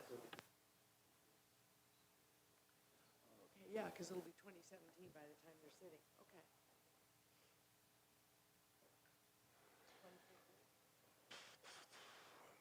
Where's the end? He So- hasn't bailed? Good. no, currently we don't have the ability of collecting this data. It would have to be manual. We could do it on the go forward easily.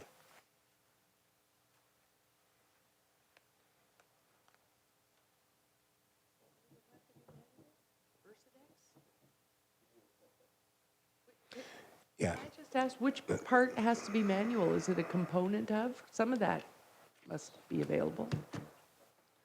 well, we would have to go through the use of forces manually. Right, which we keep use of force data pretty stringently. Is there a component of that list that? Yeah. So perhaps I can answer that. Currently, the use of force report is a provincial form. It's under review. I do not believe that it has a classification to capture race or language, although it is intended to capture the condition of the individual we deal with, which might capture data about whether or not they were emotionally disturbed or mentally disordered. In the same way, our CEW report, which is a derivative of the use of force report, does not capture race or language. We would have to work on that. And then finally, when we apprehend somebody under the Mental Health Act, they are not under arrest. So an arrest record is not completed, an occurrence is, and currently that occurrence does not capture race or language. So these systems would have to be developed So to the extent that we could honor or respond to those recommendations, you need to appreciate that we have limits to the type of data that we can actually collect and retrieve. And right now, we don't collect this data. So they're not under arrest, but do we not have some form of registry where they are apprehended under Yes. the MHA? So we complete an occurrence, Yeah. but that occurrence doesn't ask the police officers to identify their race or the language that they use. So we would have to create a system to do that. With respect to the use of force report, that's a provincial report. The service doesn't have the authority to change that without, of course, getting the province to cooperate and participate, which I'm sure the province would be prepared to consult. But you wouldn't get data anytime soon because we would have to change these systems to collect the data. So now I'm confused. Why was it so easy for the Toronto Star in 2011 to count the number of cards with races on them, but in a much more serious thing like an MHA apprehension, there's no race data? So for something that was way not an arrest or an apprehension, we had race data, but we don't have race data for this. I'm kind of shocked. Two different purposes. Yeah, but one seems more serious than the other, and yet it contains less data. Well, an apprehension is introducing the person to a stream of care. It's not a stream of correction or a court system or penalty. It's into a stream of health care. So we're a little more circumspect in the type of information we collect for that purpose. So, Okay. yeah, a little more cautious. I shouldn't use the word circumspect. So what we're saying is, while the board's motion asks for information, at this point, we don't have it, and we would have to develop systems to do so. So perhaps your motion could reflect that.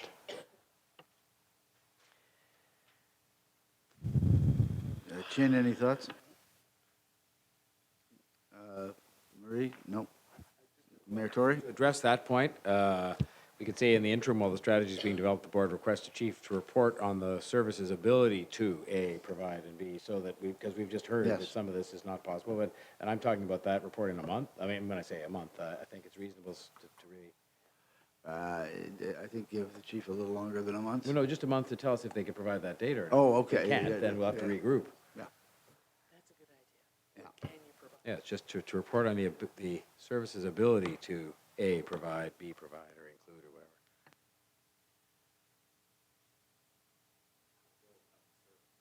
The service's ability to, yeah.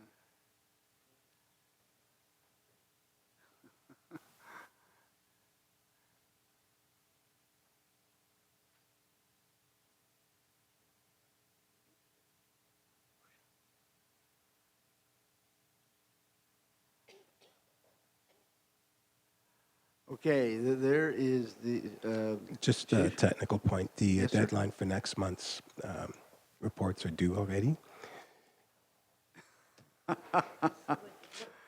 okay. Can you do it in two? Sure. Yep, two.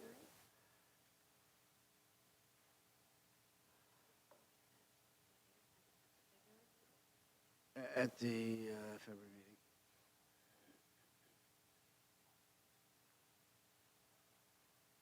February 2017.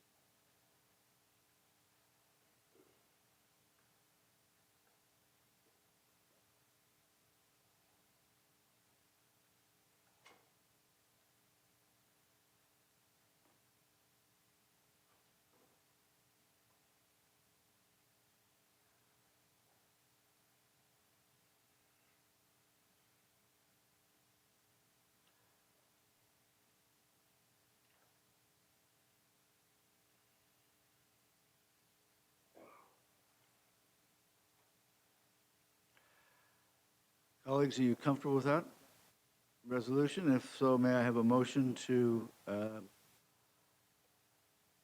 adopt? Councillor Lee, seconded. Mayor Tory, all in favor? Any contrary? Carried unanimously. And we will, and the motion to receive the report. Shelley Carroll, motion to receive the report. We have to do that as well, that we deduct, yes. Okay.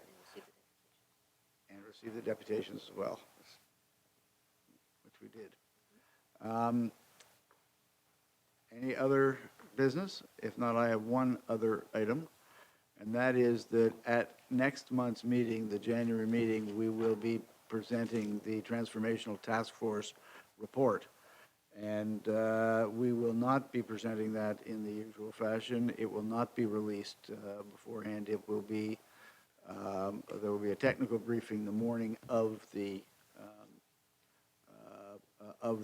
meeting, and it will be released to the public. We will then discuss it, take any deputations that there may be at that time, but we will hold it over till February for further discussion, so the public has a full 3 weeks in effect to absorb it, discuss it, and make deputations, final discussions at the February meeting. We've done that with, which one before the, we did it with one body-worn cameras earlier this year, and it is an appropriate way to do it. So just so everybody knows that that will be the approach. And have we got? Okay. So if there's no other business, wish everybody a great holiday season, and we'll see you in the new year. Thank you, everybody, for your engagement, involvement, and contribution. May I have a motion to adjourn? Councillor Lee, seconded. Ms. Molnar, all in favor? Any contrary? Carried unanimously. Thank you.